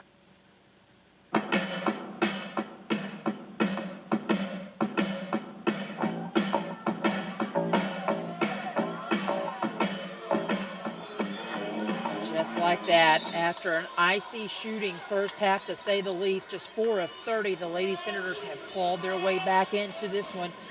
Just under 3 minutes to go, third quarter. It's back to a 10-point game. Lady Senators trailing by 20 at one point at 35-15. Since that juncture, a 10-0 run for the Lady Senators. Maddie doing a nice job. And they forced turnover number 6 of the quarter, 16th of the game for the Lady Rams. Coach, this is a 58% team from the foul line, Paoli. So if we can get it close, it may not be a bad strategy to start hack-a-shack. Right. Hattie, hesitation, dribble drive, got it to go off the window as she worked against Baker with those 3 personals, not wanting to give one up, and we're back to that 8-point magic mark at 35-27. Now a 12-0 run for the Lady Senators. This one's going to go on Chelsea Carter, team foul number 5, her second of the night. It's just her second. 2:15 to go in the third. 12-0 run for the Lady Senators. Do they have enough in the tank to rev it up one more time? They've got it down to 8. Baker dribble drive of her own, and she answers back. Makes it a 10-point game again at 37-27, but Carter right back to the other end. She gets into the paint. She's got 7 of her 11 in this period. And then the Lady Rams have it poked away at midcourt. Maddie and Chelsea being a defensive menace to this backcourt for Paoli right now with 1:51 to go in the period. It is a 37-29 ball game. This is the kind of urgency, desperation that you wish they would play with all the time. Not when you get down by 15. Definitely. You've got to bring that, and that's what we had in our keys to victory. 32 minutes of championship mentality, and we just didn't have it. Couldn't knock down shots. Not that we took bad ones. Shooting, right? Affect that. And then we're going to give up a dribble drive and a foul. I think that's going to be 2 on Maddie, I think. This will be her second, but they're actually, whoa. They're going to get Cora instead, so that'll be her third. That bails Maddie out with her second personal, 1:29 to play. To the free throw line, Chastain, and she continues to struggle, and that's the one you probably want to target in the fourth quarter if it gets close. In this quarter alone, 1 of 3. Hoping to make it 1 of 4. First half, she was 0 for 5. Got to make sure you check out here. You don't give a second chance. She finally knocks one down. So 2 for 4 in this period. And it's a 38-29 ball game. Carter looking to dribble drive right side, kicks out. Maddie, 3. Oh, no good off the mark. Thought it looked good. Had the right range, just a hair long. And she shot it over Chastain on the closeout. Cunningham into the front court, lays it for Brewster. She'll use up the dribble and work against Carter out top. Street splits a double team inadvertently off the rub from Brewster. Under a minute to play. Dribble drive by Cunningham. She'll have to bring it back out. Hattie's got to be smart with the 3 personals. Hutchison catches, high post, turns, nowhere to go. She won't turn and face, so not a liability for the Lady Senators here. That's something that they have to worry about. That's 5. Oh. I don't think he was even counting, Coach. 37 seconds and counting underneath. Nice speed, counted and 1. Chastain gets free again, and the menace continues. She had 12 to pace the attack in the first half, and she's now got 6 in the quarter, looking for number 7 of the period. Chastain, the thorn in the side of this Lady Senator team, as Russell will check in for Carter here with 34.6 to go in the period. I think that's 18 for her, so yeah, 18 of the 40. That one long and off the mark. Cora Miller will track it down, so luckily Chastain, a very bad free throw shooter. Here, somebody make a shot. Kick out, Miller, three, couldn't get it to go, and we'll have a rebounding foul underneath. And, oh, they're gonna get Chastain. I thought they were gonna call it on Maddie. And that was on the rebounding foul, so Chastain picks up her third as the plot thickens. Baker with three, Rice with three, Chastain with three. Lady Senators will have it. Did somebody come up? She was gonna have a sub, then she went back out on the floor, and now they're gonna sub Audrey Blankenbaker, a sophomore at 1 point per game in. Lady Senators with a little universal spread out on the perimeter. That's okay, they can throw it to the backcourt, but empty Griffiths, possessions. another one again as they throw it away. That's just the second turnover of the half for the Lady Senators, 8th of the game. Cunningham's going to check out, and E.B. Kirby's going to check out as well. It's Street out there with Brewster, Baker, Hutchison, and Blankenbaker. Remember, Rice has been on the bench for nearly the entire third quarter after picking up a quick third at the beginning of the half. Out front, Baker with the pump fake, kicks out. Street thought about three. They got to look at the clock. Under 5 seconds now to go. And they'll try to feed down low. Baker will toss one up into wild air, and that's the way the quarter will end as Coach Blankenbaker gives it to this crew again at the end of a quarter. 40-29 heading into the fourth. Still think it's anybody's game. Would have liked to have seen it be at that 8-point mark, but the Senators battle back with a 12-0 run in the third to make things interesting. We'll come back with the fourth quarter of action right after this word from one of our sponsors. Ace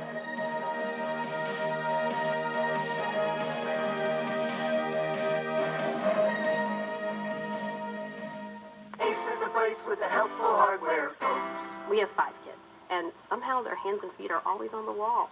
So I went to Molly and Ace. I told Sharon when it comes to durable paint, you can't do better than Valspar Optimus. Ace is the place that knows a lot about paint, but not why kids drag their hands on walls when they walk. Before your next project, talk to your local paint experts, Eva Marie and Erica at Ace Hardware of Salem, about our top-rated interior and exterior paints.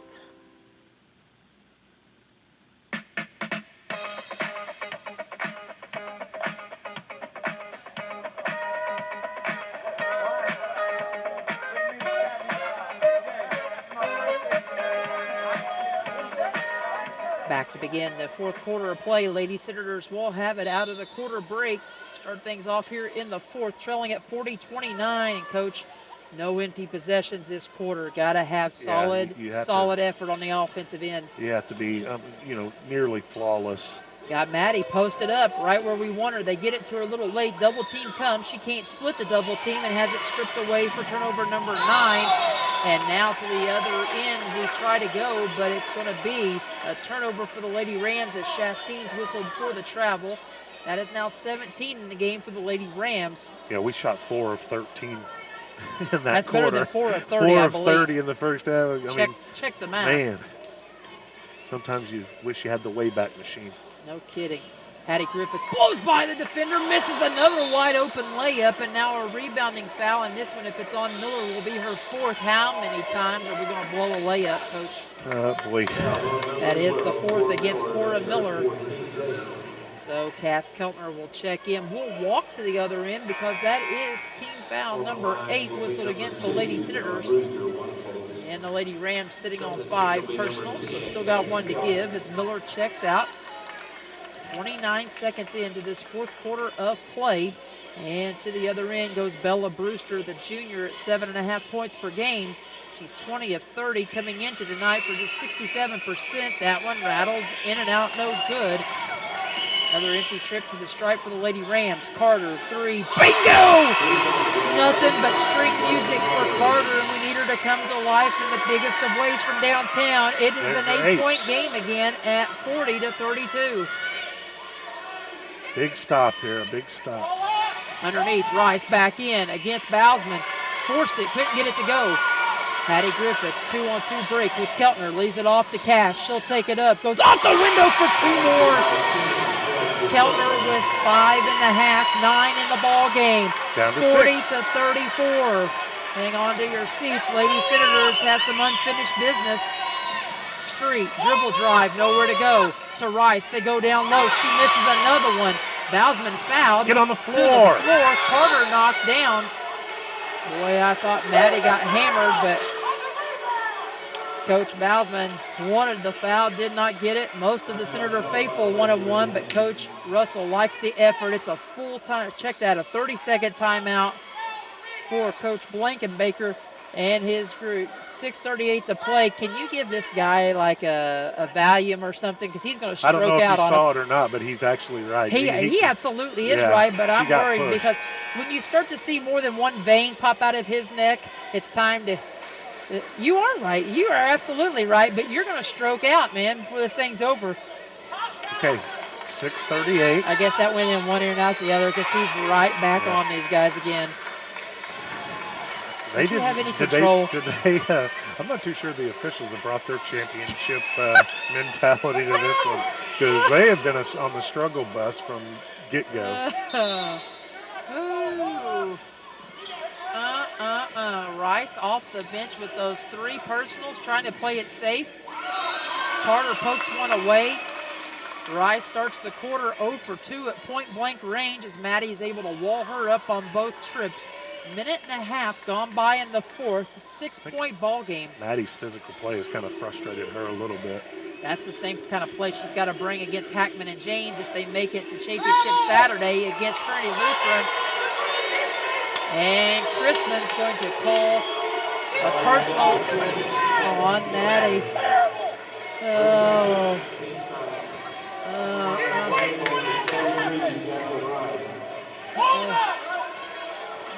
Maybe I should just turn the headset over to him, although I don't know if Becky's got a censor button ready at the station. We're not on a 3-second delay. Rice off the foul on Maddie. I'd like to see a travel call on that one. That was team foul number 9. Rice hits the free throw. That's just her 3rd point of the night. And the second one good as well. 42-34.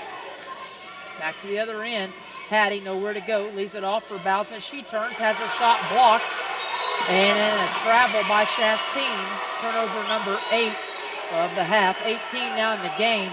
And this has turned into, WWE's Royal Rumble is on Sunday, Coach, but we're having it right here, right now in the Berg. This is what you'd expect from Hey, Senators and Rams meet. I don't care what it is. It's a throwdown. Carter in and out, no good on the 3-ball attempt from the corner. Thought she had the range. They'll push in transition. Baker on the seal by Rice. And we're going to have an offensive foul because what Rice was doing was trying to pin, and that's okay to do, like you're getting close position, but you can't shove that defender up the lane, and that's just an automatic moving screen. And now Coach Blankenbaker will start to blow his top as gaskets are blown, tempers flare, and this rumble continues with under 6 to play. Shame on you if you decided to set this one out tonight, Matt Myers. 5:51 and counting, 42-34. Foul on Rice is her 4th. Team foul number 6. Underneath, another point-blank miss for the Lady Senators. As Hattie just about poked it away. The Lady Senators settle into the half-court man-to-man. 2.5 gone by in the 4th. Baker works against Ryan Russell. Some opportunities there. Got it down to 6. Another layup, Coach. How many have we missed? A bunch. Ooh. You can take your shoes off to start counting those. Nice block, swatted underneath. And now a foul to boot. Who are they calling this on? Cass. No, I think they're calling on Baker. Yeah, Cass blocked it. And I believe it was Maddie going for the loose ball. And Baker will be called for the shove. That'll be her 4th personal. Team foul number 7. So she's got 4 as well as Rice. You got to hit these front ends. We missed a front end earlier. Ryan Russell's a 75% shooter. I won't tell you yet what her total is for the night. The first one is up, and it is long off the mark. She was 2 for 2 to that juncture. 42-34. We've been stuck on it for a while. Couple missed shots. Street with another little push off, little forearm shiver. She creates space. And Maddie now all over Street. Patty shoved off again. How is that not an offensive foul? And these girls getting extremely physical. Sometimes you don't see a lot of this in a girls' game unless it's a heated rivalry, but with a championship on the line, Patty with the near steal, Street on the floor. Timeout. And Coach Blankenbaker is wanting to absolutely rip. I think that's good defense, is it? Street got away with an offensive foul to begin with. 30-second timeout. Now Coach Russell out, and the chewing still continues. Coach Russell's not even going into the timeout huddle. Girls will figure this one out on their own with a little help from JV coach Ashley Sullivan. By the way, the JV loses tonight 61-28 in a Paoli rout.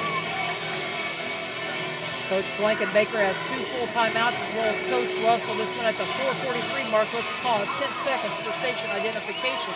You're listening to Lady Senator Basketball WSLN. When you're listening to IU Sports, you need to be locked in on WSLM 97.9 FM, your home for IU Sports. Back out of the timeout now. Carter comes out to pick up Cunningham. Don't reach.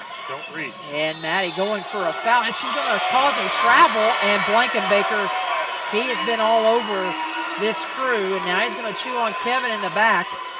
You can tell he's a quick-tempered fellow. 4:34 to go. Turnover number 19 on the night for the Lady Rams. I believe the number 8 team in Class 2A this week. And now we're going to have an offensive foul going back the other way. And then Cass takes an extra shove. Yeah. And he signaled. I thought he signaled for a player control going the other way, but they're actually going to get Chastain for this. So she compounds the problem. And now that's going to be her 4th. So Chastain, Rice, and Baker all with 4 apiece. That's team foul number 8. Missed our last front end. And now the Paoli fans start to chirp behind us as Cass Keltner continues her hot shooting from the free throw line. 42. Trying to get it to that 35. Trying to get to that 6 point. And she rattles them both home.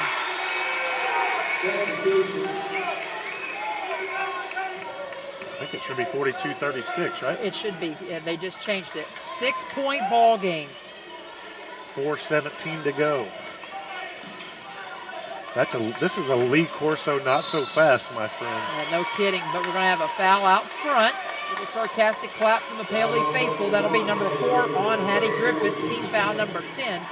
Lady Rams in the double bonus rest of the way home. And now Coach Blankenbaker will go a little good cop, bad cop and try to whisper some sweet nothings into the ear of this crew. 4:11 to go. To the free throw line, Madison Street. She knocks down her second free throw of the night. Now 2 of 3. She's a 59% free throw shooter. So again, coach, a situation where you can't be lazy and not block out because she's likely to miss if you play the percentage. Cass and Maddie are down on the block. You got to keep White and Chastain.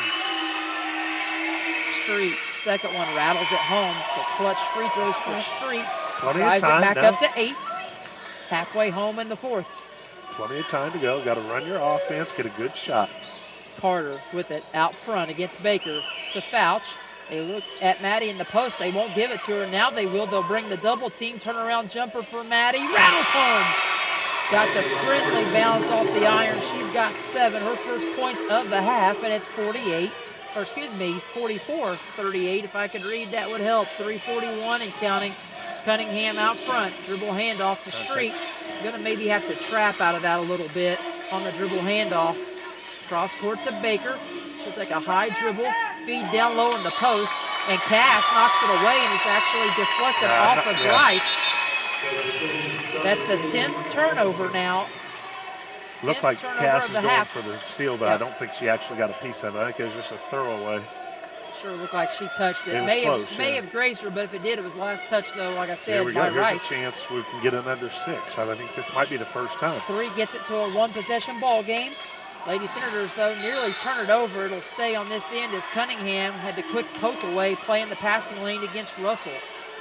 3:19 in regulation, 6-point game. Lady Senators at 1 point in the third trailed at 35-15. Carter stops, pops, jumper won't go. Rice with the rebound. She's double teamed underneath, and it'll be a jump ball. Paoli possession. And on the held ball, it'll go to Paoli. Got some subs coming in. Substitutions here as Brewster checks back in with Chastain. And who will they get? They'll get Hutchison out, and they're going to get Cunningham.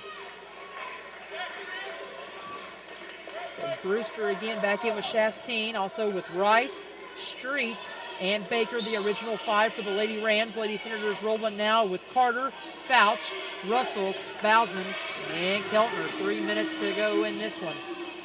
6-point ball game. Rice underneath, spins against Bausman, got it to go. Nice little shimmy shake of the shoulders.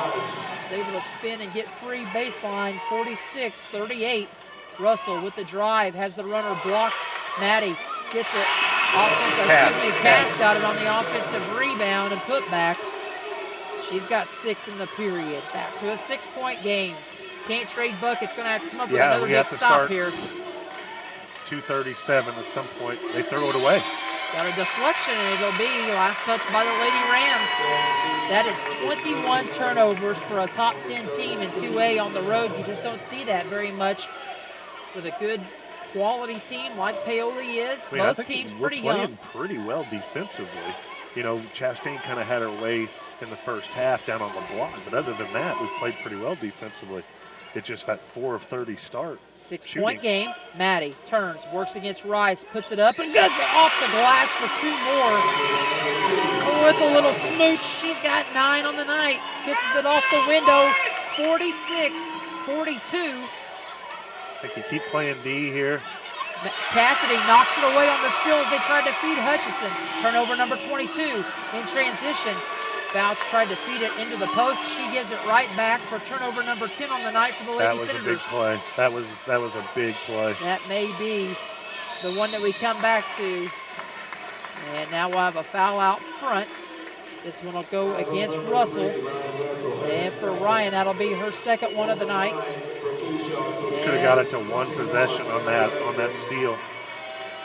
Not sure why we have a habit of wanting to force things on the break that aren't not there. It's almost like looking at an optical illusion. Baker to the free throw line, hits the first. She's got 3 points on the night. 47-42. Fouch will check out of the ball game. Russell out there with Griffiths, Keltner, Bausman, and Carter. Second one is up and long. Maddie pulls down the rebound. 5-point game. On senior night, can the Lady Senators make it all the way back? Epic run here, down 20 in the third. They've got it to 5. Dribble drive hesitation. Nowhere to go with it. They try to kick it out to Russell. Street comes up with the steal. That's 2 straight turnovers. Now they have a break. Baker. 2-on-1, and Baker can't finish. Rebound fought for, and it's going to be a held ball, and it'll go to the Lady Senators. Minute 25 to go as he continues trading. Does Coach Blankenbaker 2 for 2. Chastain out with Brewster. Back in Cunningham and Hutchison going offense for defense, defense for offense. Could have got it down to 2 last. We've turned it over 2 straight times. Somebody's got to knock down a bucket, or this one could be put to bed. Maddie works against Rice again and tried to kiss another one off the glass. Couldn't get it to go. Near turnover.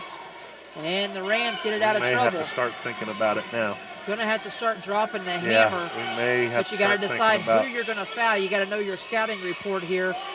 1 minute to play. Rice has it. high post. Number 3 is a reserve. I'd make sure you And can't give up a layup. They do indeed, as she shoots one over Keltner. Baker's got her second field goal tonight. It's 49-42. Into the paint, Carter misses the layup, and Rice can't hold on to it. She went for the rebound. Last touch by Rice. That last minute of play was big. Yeah. Couple turnovers, couple missed shots. Yep, turnovers and another free throw brings us to a little bit of trouble. And now Carter has it poked away at half court, gives it back to Hattie. Got to go, half minute to play. Crossover into the paint, loses the handle, and that will be a third straight turnover for the Lady Senators. And when Coach Russell goes back to look at the tape, Coach, this one may make him a little green in the face. I'm not too sure I would watch this one until after the section. Agreed. Baker gets it in against the press. As much as we wanted that one, those next 2 games are... Hattie pokes it away for a steal into the hands of Cass Keltner. Maddie leads the break, 20 seconds to play. Carter for 3, top of the key. It's short. Rebound fought for. Fouch couldn't hold on. She goes out of bounds with Keltner. 13.7. Coach Bausman brings up a good point. Nothing silly here to get yourselves in trouble or to risk injury, with a lot on the line, even more on the line next week here at home in sectional 62. And the Lady Rams will just try to dribble out of trouble as Rice will pick it up in the corner. And now we'll give up a foul. That'll be Carter. And that'll be her third, team foul number 12. Russell will check in. 2.7 on the clock. Now, I know Coach Russell's not going to want to hear this, but you get yourself down 20 on your home floor to a good Paoli team, top 10 team in 2A, and you battle back like this, especially knowing we went 4 of 30 in the first half. Could be interesting next week. Yeah, I mean, the talent's there. I mean, like I said, this is going to be our 7th game. If you count BNL, I think they were ranked when we played them. 8 losses, 7 against ranked opponents. You know, I mean, that's pretty impressive. I mean, at some point, though, and it could be at Trinity Lutheran, if we get past, you know, our first game, we have to beat a ranked team. I mean, if you want to be that team to go to the regional, we're going to have to beat a ranked team. And so far, we've kind of struggled to do that. But the talent's there. I mean, when we talked about it, when we went from 20 all the way down to 4 points and we had a chance to make a 2-point game. Couple times. I mean, that's the urgency, the desperation, and not desperation as in a bad thing, the desperation as, like you said, to win a championship. That has to be there all 4 quarters. And that's what they're struggling to learn right now. Lady Senators fall as Rice hit them both there, and she'll check out. Coaches and players will shake hands. And the Lady Senators, I know, very distraught as the Lady Rams celebrate a 6-0 finish in the Patoka Lake and claim a conference crown. Again, a top 10 team in Class 2A, closing out their regular season on a high note. 2 out of 3 they win this week. They won at the Hive at Mitchell on Monday night, lost a tough one at home to a very good Eastern team, I believe ranked 3rd this week in the Class 2A poll. And then come in here tonight and they still won basically after being up 20. Lady Senators battle all the way back. Lady Senators give up some costly possessions, and the Lady Rams continue to celebrate. Of course, they have a chance to do some celebrating as well next week, Coach, over in that sectional at Austin. Of course, they've got a tough road to hold. They've got to go through the likes of Henryville and such. Eastern's got to go through Crawford County. And then, you know, you've got Austin waiting in the wings as well. That's got something to be said for the sectional at Austin. But, you know, that could be a dynamite rematch on Saturday night of next week if the Lady Rams and Lady Musketeers make it that far. Meanwhile, the Lady Senators will finish the regular season 15-8, 4-2 in conference play, with opportunities against both Paoli and Crawford County. Just dug themselves too big of a hole in both of those ball games. And so the Lady Senators will go back to the drawing board. They'll finish with a heartbreaking loss here on senior night, and the Lady Ramblers taking some photo ops out at midcourt celebrating a 6-0 conference finish and another conference championship to add to their collection. We'll step aside, take a break, get a word from some of our sponsors. We'll come back and begin our Ace Hardware Salem Lady Senator post-game show activities here from courtside at the Ron Smith Court inside the friendly confines. You're listening to Lady Senator Basketball on Salem's 1220.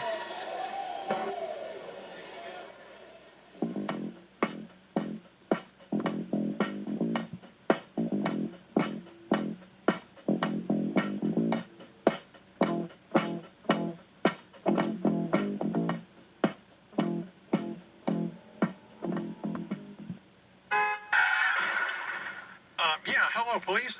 Yeah, I just hit a deer. Well, the deer actually hit me, right? But I need a wrecker for my truck. See, the whole front end is really smashed in. Now, the deer didn't make it, but it sure looks like a 12-pointer. Hey, I'd like to be towed to Eddie Gilstrap Motors Collision Center. Yeah, you know, the one at 1008 West Mulberry Street in Salem. Well, just the other day, Bill, my buddy, he had his Ford Mustang redone there, and it looks like it did back in 1965. Even better. Well, they accept most major insurances, and they work with you to get a rental and get you back on the road with genuine parts for your vehicle. Not like some body shops that make their repairs out of the local junkyard. Yeah, right. You know, let Paul know it's me and that the truck will be coming in. He's a great guy, and he knows the repair business like the back of his hand. The deer? Nah, he's not going to process that. Just the truck. Yeah, Eddie Gilstrap Motors Collision Center, or call Paul at 812-883-3481. Channel seamanship. It's about being in your fields, giving you expert advice, knowing your fields almost as well as you do, and selecting elite seed products to help maximize your profitability. When it comes to getting the most out of your acres and your operation, put your trust in a Channel seedsman. For customized service, expert advice, and elite seed products, contact me, Brady Bishop, at 812-620-4624. Go Senators. Since 1937, Eddie Gilstrap Motors has been proud to call Washington County home. As you cheer for your team tonight, we'd like to thank you for your business and continued support. Best wishes to the Lions, Senators, and Musketeers this season.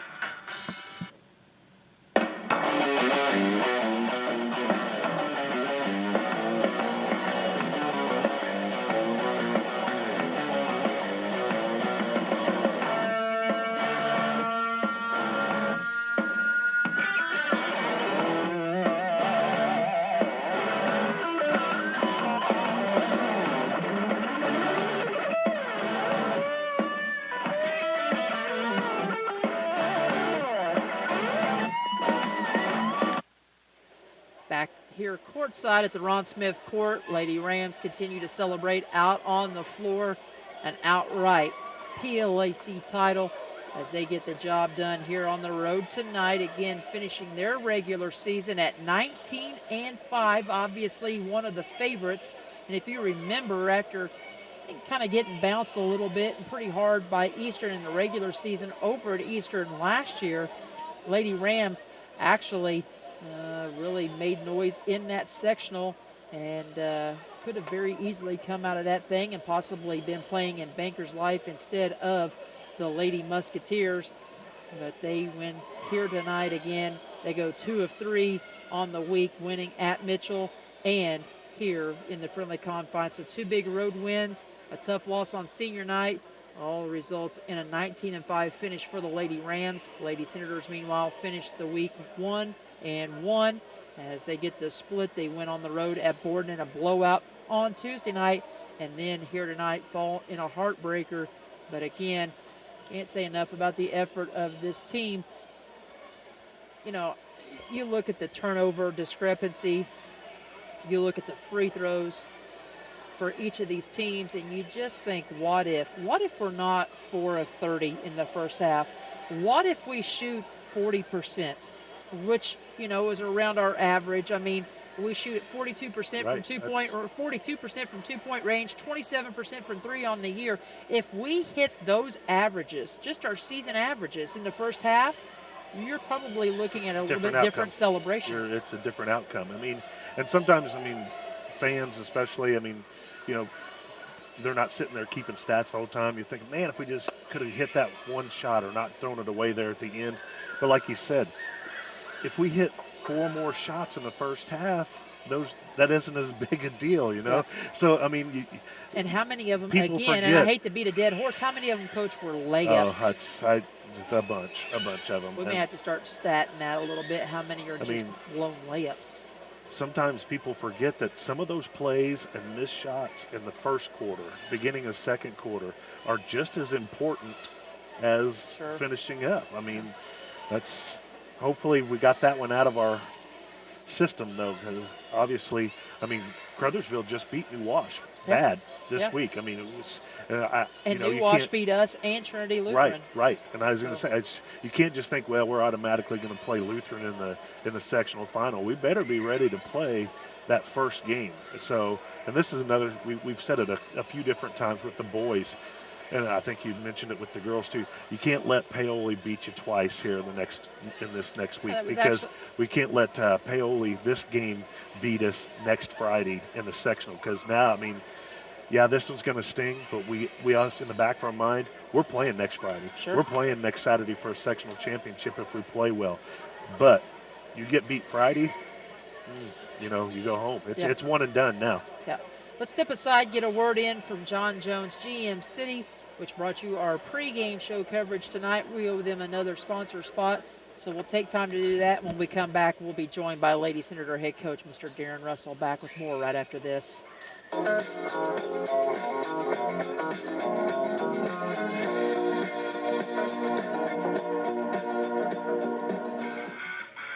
Looking for your next new or used car? Then head on down and check out the deals at John Jones Auto Group in Salem, Corydon, Scottsburg, and Greenville. Whether you visit the lot and take a test drive or visit the virtual showroom online at johnjonesautogroup.com, you'll find the largest selection of GM cars in Kentuckiana. Whether it's a car, truck, or minivan, John Jones Auto Group has something that fits your style and your budget. Bad credit? No problem. We will find the financing that's right for you. At John Jones, we pride ourselves at finding the right deal for your situation.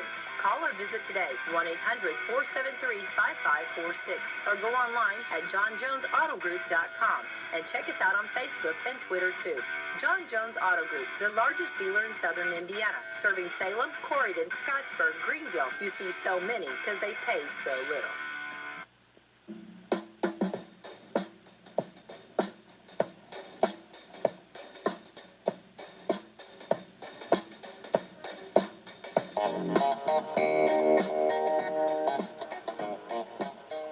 Back once again here at the Ron Smith Court. Lady Senators fall on a tough one in conference play in their season finale on senior night. 51-42 is the final, despite getting a couple of girls in double figures and making a nice run, actually a big run there in the third quarter to kind of answer the bell whenever we were on the mat and the count was on. Able to come back and make it very interesting down the stretch, but the Lady Senators fall short in their comeback bid tonight. We're joined now by Lady Senator head coach Darren Russell. Coach, it feels like we've had the same conversation, so forgive me, but another game where we maybe don't play so well in spurts, especially third quarter, kind of the same bugaboo that we had against Crawford County and against Trinity Lutheran. Third quarter got us in all three of those games. Somehow we found a way to battle back in every one of those situations. But, the cold shooting is a little bit too much to overcome in that first half. Yeah. I mean, the second quarter we get outscored 17-6, and that's what we talked about up in the locker room is, if we could play 32 minutes, we are going to be a tough out. And, that's basically where we're at now is every time we step on the floor, we don't have it. We've got it tomorrow right now. We're upset that we lost this. We're proud of the way our girls fought and competed and everything. But we've got it tomorrow. But if we come out like this next week or, next time we come out and we don't compete and play with that sense of urgency, then our season's over. And I do not want that for these kids. I enjoy this group and, I do not want to see it end. But, man, I am so proud of the way we fought tonight. First couple minutes of the third quarter, they push it out a little bit more. What was the halftime? It was 28-15, and they opened up the quarter on a 7-0 run. Yeah, they got it to like 35-15, Yep. and I think I called timeout, and that was around 5 minutes. Yep. And, you know, we just challenged them. You know, are we going to get embarrassed, or are we going to fight? And as I said, they answered the call they that you answered gave that. because it was a 12-0 run that got us right back in it. Exactly. And, you know, we just got to eliminate that one, whether it's a bad quarter, a bad 3 or 4 minutes. You know, and I understand they were frustrated there in the second quarter. They could not get a shot to go down at all. But, you know, you got to keep playing defense. You can't get so frustrated that you forget about the other end of the floor and let them go on a 10-0 run or whatever they went on there in that second quarter. So, you know, we're going to learn from it. We've got a week until we play again, and, you know, I think they're starting to understand. And honestly, it started with our defense tonight. I mean, you know, we played really hard defensively, probably the hardest that we have played in the 3 years that I've been here for an extended period of time. Even that first quarter when we weren't scoring, you know, kids were guarding. Kids were in girls' faces, and they were down in stances, and that's what's going to win a championship if we're fortunate enough to do that. I was really pleased with Maddie and Cass's play again defensively in the post and the job they did against Rice. And even Chastine there, more so in the second half than the first, because she kind of had her way in the first. But then I thought Chelsea Carter also come up big, pressuring the ball out front for you in that little run in the third. She did. You know, and the thing that frustrated me about Chastine is we knew she was left-handed. We talked about she's going to go left. She's going to go left. You know, I even told him if you cut her left hand off, you know, she'd struggle to play at most places. But we continued to close out and let her drive to her strong hand, and that's where she got all of her points at was going to the left, and that was frustrating. But, you know, especially Maddie's defense on Jackie Rice was just tremendous. I mean, Jackie was very frustrated. You know, my guess is she was probably the second leading scorer in the conference coming in behind Simpson. Maddie really frustrated her and got her in foul trouble the whole night, and Rice finishes with 8 points. So and went scoreless in the two big quarters that they had. Yeah, exactly. And you know that the other thing is our kids understood how we were going to play tonight, and you know who was going to help down on Rice and just kind of frustrate her and make her make some decisions. And you know, fortunately, we got them a little rattled. Here tonight, though, that comeback bid falls short, and you know, I'm going to say this, and I don't want fans or you or anybody listening to, you know, take this the wrong way. When you look at the Rice kid, she's very strong, very physical, and in my personal opinion, far stronger and more physical and more skilled than the big that we will see from likely Crothersville in all likelihood, you know, next week. And if we're fortunate enough to get to Saturday and Trinity Lutheran staring across the line at us on Saturday night for the gold, you know what? I think she's better than Hackman or Janes from Trinity Lutheran. So to see our girls defend her the way that, you know, we did tonight, that bodes well for us, I think, moving forward. Yeah, you know, looking ahead, I mean, Jackie's kind of a combination between Hackman and Janes. I mean, Janes wants to stand out more on the perimeter, Hackman inside. Jackie can do both. Yeah. And you know, so we'll have different people guarding them if we're fortunate enough to play Trinity.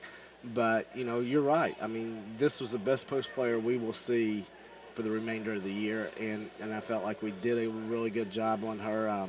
I just wish we could have closed out better on Chastine's left hand. That's the thing that bothers me. And Brewster there in the second quarter, we knew she could shoot, and she banked 1 3 in, and I think the next trip down we left her and she hit one. So, you know, that's 6 points that, you know, I'd like to have her not been able to get, but it happened. And, you know, again, the main thing is our kids fought. They got back in this game, and, you know, I think they enjoyed playing in front of the crowd because I'm not sure this – I know in my time here, and, I mean, you would know, obviously – but I would say for a regular season game, this may have been the biggest crowd I've seen at West Washington for the girls. It was a very large crowd indeed, and you know that kind of leads me into my next point. knowing next week you get to host Sectional 62, this place is going to be absolutely rocking next week, starting on Tuesday night with those 2 opening games. You just wonder what kind of learning experience this is for this group. Not that they haven't played in big games, but a big crowd. Our crowd gets into it, and in the heat of the moment, we had it down 46-42 there in the waning minutes, and then we had 3 consecutive possessions, Coach, where we had turnovers, and a couple of them where we were trying to feed on the break to people.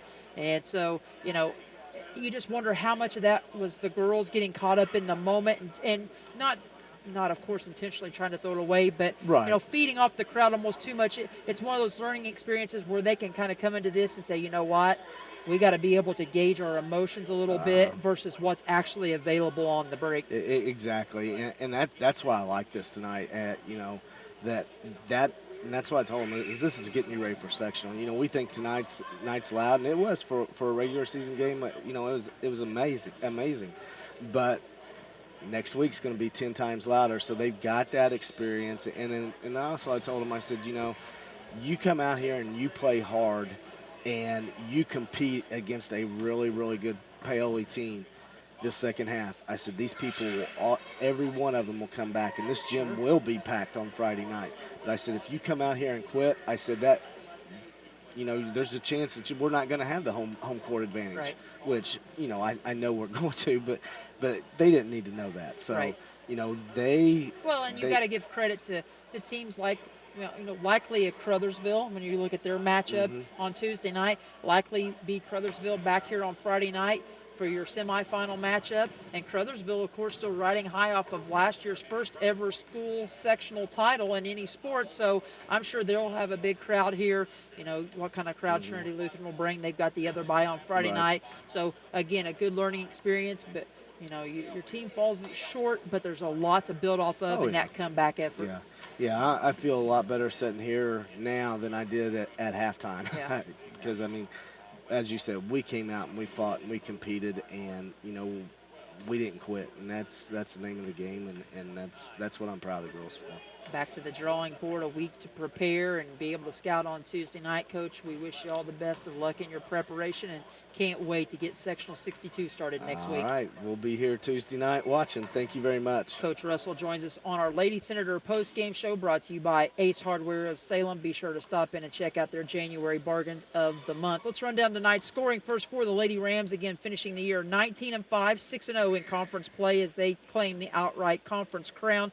They get 2 girls in double figures tonight, led by Keaton Chastain. 18 points on the night for her, although she struggled mightily from the free throw line, including 0 for 5 alone in the first half of play.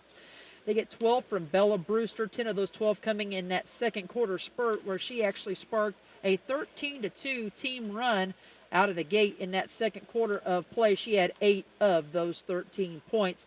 From there, Callie Baker chipped in 5, Madison Street with 6, and Jacqueline Rice, who battled a lot of foul trouble tonight, ends the night with just 8 points on the evening. Anna Hutchison, E.B. Kirby, Kayla Bailey, Madison Cunningham, Audrey Blankenbaker, and Greenlee Campbell all play off the bench tonight for Coach Blankenbaker, but the only one able to tally was Anna Hutchison, who chipped in 2 in the third quarter of play. Lady Rams go 12 of 23 on the night for 52% from the free throw line. They commit a whopping 23 turnovers, 13 of those 23 coming in the second half of play. Meanwhile, for the Lady Senators, with the loss again, finishing the regular season 15-8, 4-2 in the Patoka Lake Athletic Conference. They get 2 girls in double figures. Chelsea Carter on senior night, one of these 4 seniors celebrated here this evening, ends her regular season career here on the home floor with 14 points for a team high. Cassidy Keltner chips in 13 as well. A good night for Cass in the post. Maddie Bausman from there chips in 9. Hattie Griffiths with 4. And Ryan Russell, a quiet night with just 2 on the night, coming from the free throw line in the second quarter of play. Coach only goes 7 deep tonight with Cora Miller and Taylor Fouch playing in this one, but neither of those girls able to tally, and that was also one of our keys to victory by John Jones. In the pregame, Coach had to have bench production, and we just did not get that tonight as far as points are concerned, although both of those girls gave us some pretty good minutes overall. Lady Senators do go a sparkling 13 of 15 from the charity stripe for 87% and only commit 12 turnovers, 6 in each half. After the first quarter, Lady Rams led it 11-9. They get it blitzed, though, by the Rams 17-6 in that second quarter, trailing at 28-15 at the half. Third quarter, after getting down on that 7-0 run by the Lady Rams to start the period, down by as many as 20 at 35-15. The Lady Senators answer with a 12-0 run of their own and outscore the Lady Rams 14-12 in the third. And in the fourth quarter, outscored the Lady Rams 13-11, but the damage was done primarily at the free throw line as the Lady Rams muster only 2 field goals in the final 8 minutes, but they salted away 51-42 with some good free throw shooting, saving their best for last in that final 8 minutes. You've got some team statistics for us as well. Yeah, we talked about it all through the game, you know, the broadcast, the shooting, and basically the shooting in the first half. It really was a thorn in the side of the Lady Senators and probably made the game the way it was. You know, we talked about it going 4 for 30. Well, we ended up shooting 13 of 57 for 23%. So, you know, that's still compared to the Rams shot 18 of 40 for 45%. So they almost doubled us up. So, I mean, for a game that ended up, what it ended up, 8 or 9, something like that, 9, you know, when you talk about, you know, that they basically doubled us up in field goal percentage. You know, you talk about a team shooting 3 of 12, which Paoli did from behind the arc for 25%. You're like, wow, that's good. That's, you know, that's just where we want them. Well, we shot 3 of 20 for 15. So, you know, you would think you would win that battle, but we didn't. We just, you know, we just 1 of 12 at the beginning, you know. So we were 2 of 8 in the second half. For, you know, we just couldn't shoot the ball tonight in that second quarter. Basically, I was just listening to you giving those, you know, first quarter, not bad, 11-8, right? We outscored them in the second half. You know, that second quarter and just not being able to hit anything really, really hurt us. You know, Paoli actually won the rebounding battle 30-19, but when you miss so many shots, we talked about that, you know, it's probably they are going to win that battle. But, you know, shooting was the key. You know, rebounding, like I said, we had 19 rebounds, 7 offensive. Maddie had 6 rebounds, Cass with 5. Assists, we had 8 assists. Hattie Griffiths, Chelsea Carter, and Maddie Bausman each with 2. Cass had 4 steals. You know, and I just told Coach Russell as he was leaving, I mean, turnovers of the games that we've done on the radio, that's probably our best, I would think, our best performance turnover-wise, with just 12, 6 in each half. You know, that's the best we've shot free throws, 87%. Defensively, except for, you know, Chastain kind of having her way with us down on the block, which she's done that all year against everybody. I mean, defensively, we didn't play all that bad. It's just, you know, we just did not play well in the second quarter, and we just did not shoot well in the first half. Take our final break of the night here from the friendly confines. We'll come back and put a bow on this one as we wrap up our post-game show coverage. Lady Senators fall 51-42 in our conference battle with the Lady Rams. Back to close things out right after this word from Ace Hardware of Salem.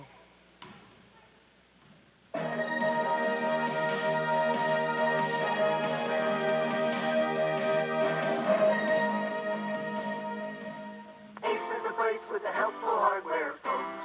We have 5 kids, and somehow their hands and feet are always on the wall. So I went to Molly at Ace.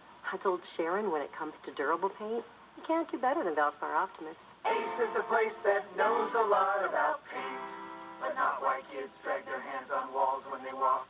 Before your next project, talk to your local paint experts, Eva Marie and Erica at Ace Hardware of Salem, about our top-rated interior and exterior paints.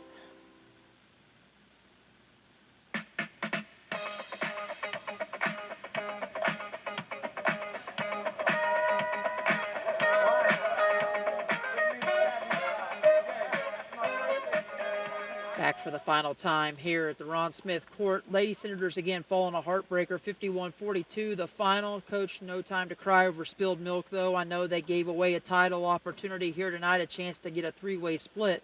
But more important things that are set on the table for next week as the Lady Senators will host Sectional 62. They drew one of the 2 byes as well as Trinity Lutheran. The neat thing about that, as I was looking at the draw, Coach, is the fact that both teams ended up with a bye kind of similar to the way it would be if you was to seed the tournament. Right, absolutely. And then we talked about it. I mean, you can't, I mean, they're going to be disappointed for a couple days on this, but now you have to start preparing for sectional. I mean, we talked about it. It's one and done, and it's such an exciting atmosphere. We get it here at home. You know, hopefully the free throw percentage that we shot tonight was 87%.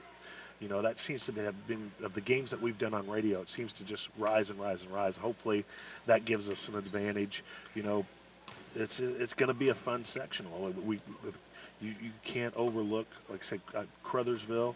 We have to play on Friday night, but if those two teams, us and Trinity, come into that championship match, because if you remember, it got a little bit heated, almost like tonight. It got a little bit. The girls didn't show much love for each other during that game. So, I mean, that's going to be another physical game, you know. So this was a good preparation. Obviously, we would have liked to, you know, we had our chances. We got it down to 4 tonight, but we just couldn't get over that hump, and that's why you can't get down by 15 or 20, because you expend so much energy just getting back to even that it's tough to actually get over that hump. So, you know, hopefully we got a nice week of practice to prepare for that first game, and if we do play Lutheran, we got to make sure that, you know, we come to play with that urgency that we showed in the third and fourth quarter, with that amount of grit and guts. And if we do, we're going to be a tough out. A lot of basketball to be played, a lot to be decided, though, starting next week here on this very floor on the Ron Smith Court again, sectional 62. This is the host site. It will start on Tuesday night. Edinburgh and Medora will start things off at 6 o'clock on Tuesday night, followed by Madison Shaw taking on this Crothersville team, as the Lady Senators and Lady Cougars of Trinity Lutheran get the byes, and they'll await those winners. Trinity Lutheran will play the winner, of course, of Edinburgh and Medora, likely to be Edinburgh, I would say, just based on ratings and statistics. And then, of course, not counting out Madison Shaw by any stretch of the imagination. But, again, when you look at the numbers, you look at the rosters, probably going to heavily be favored in the defending champs' way in Crothersville. Starts a busy stretch for us, Coach, as we got this one tonight in the books, and now we'll turn our attention to the boys. A doubleheader weekend for them. We'll be down at Ramsey in the Cougar Den tomorrow night.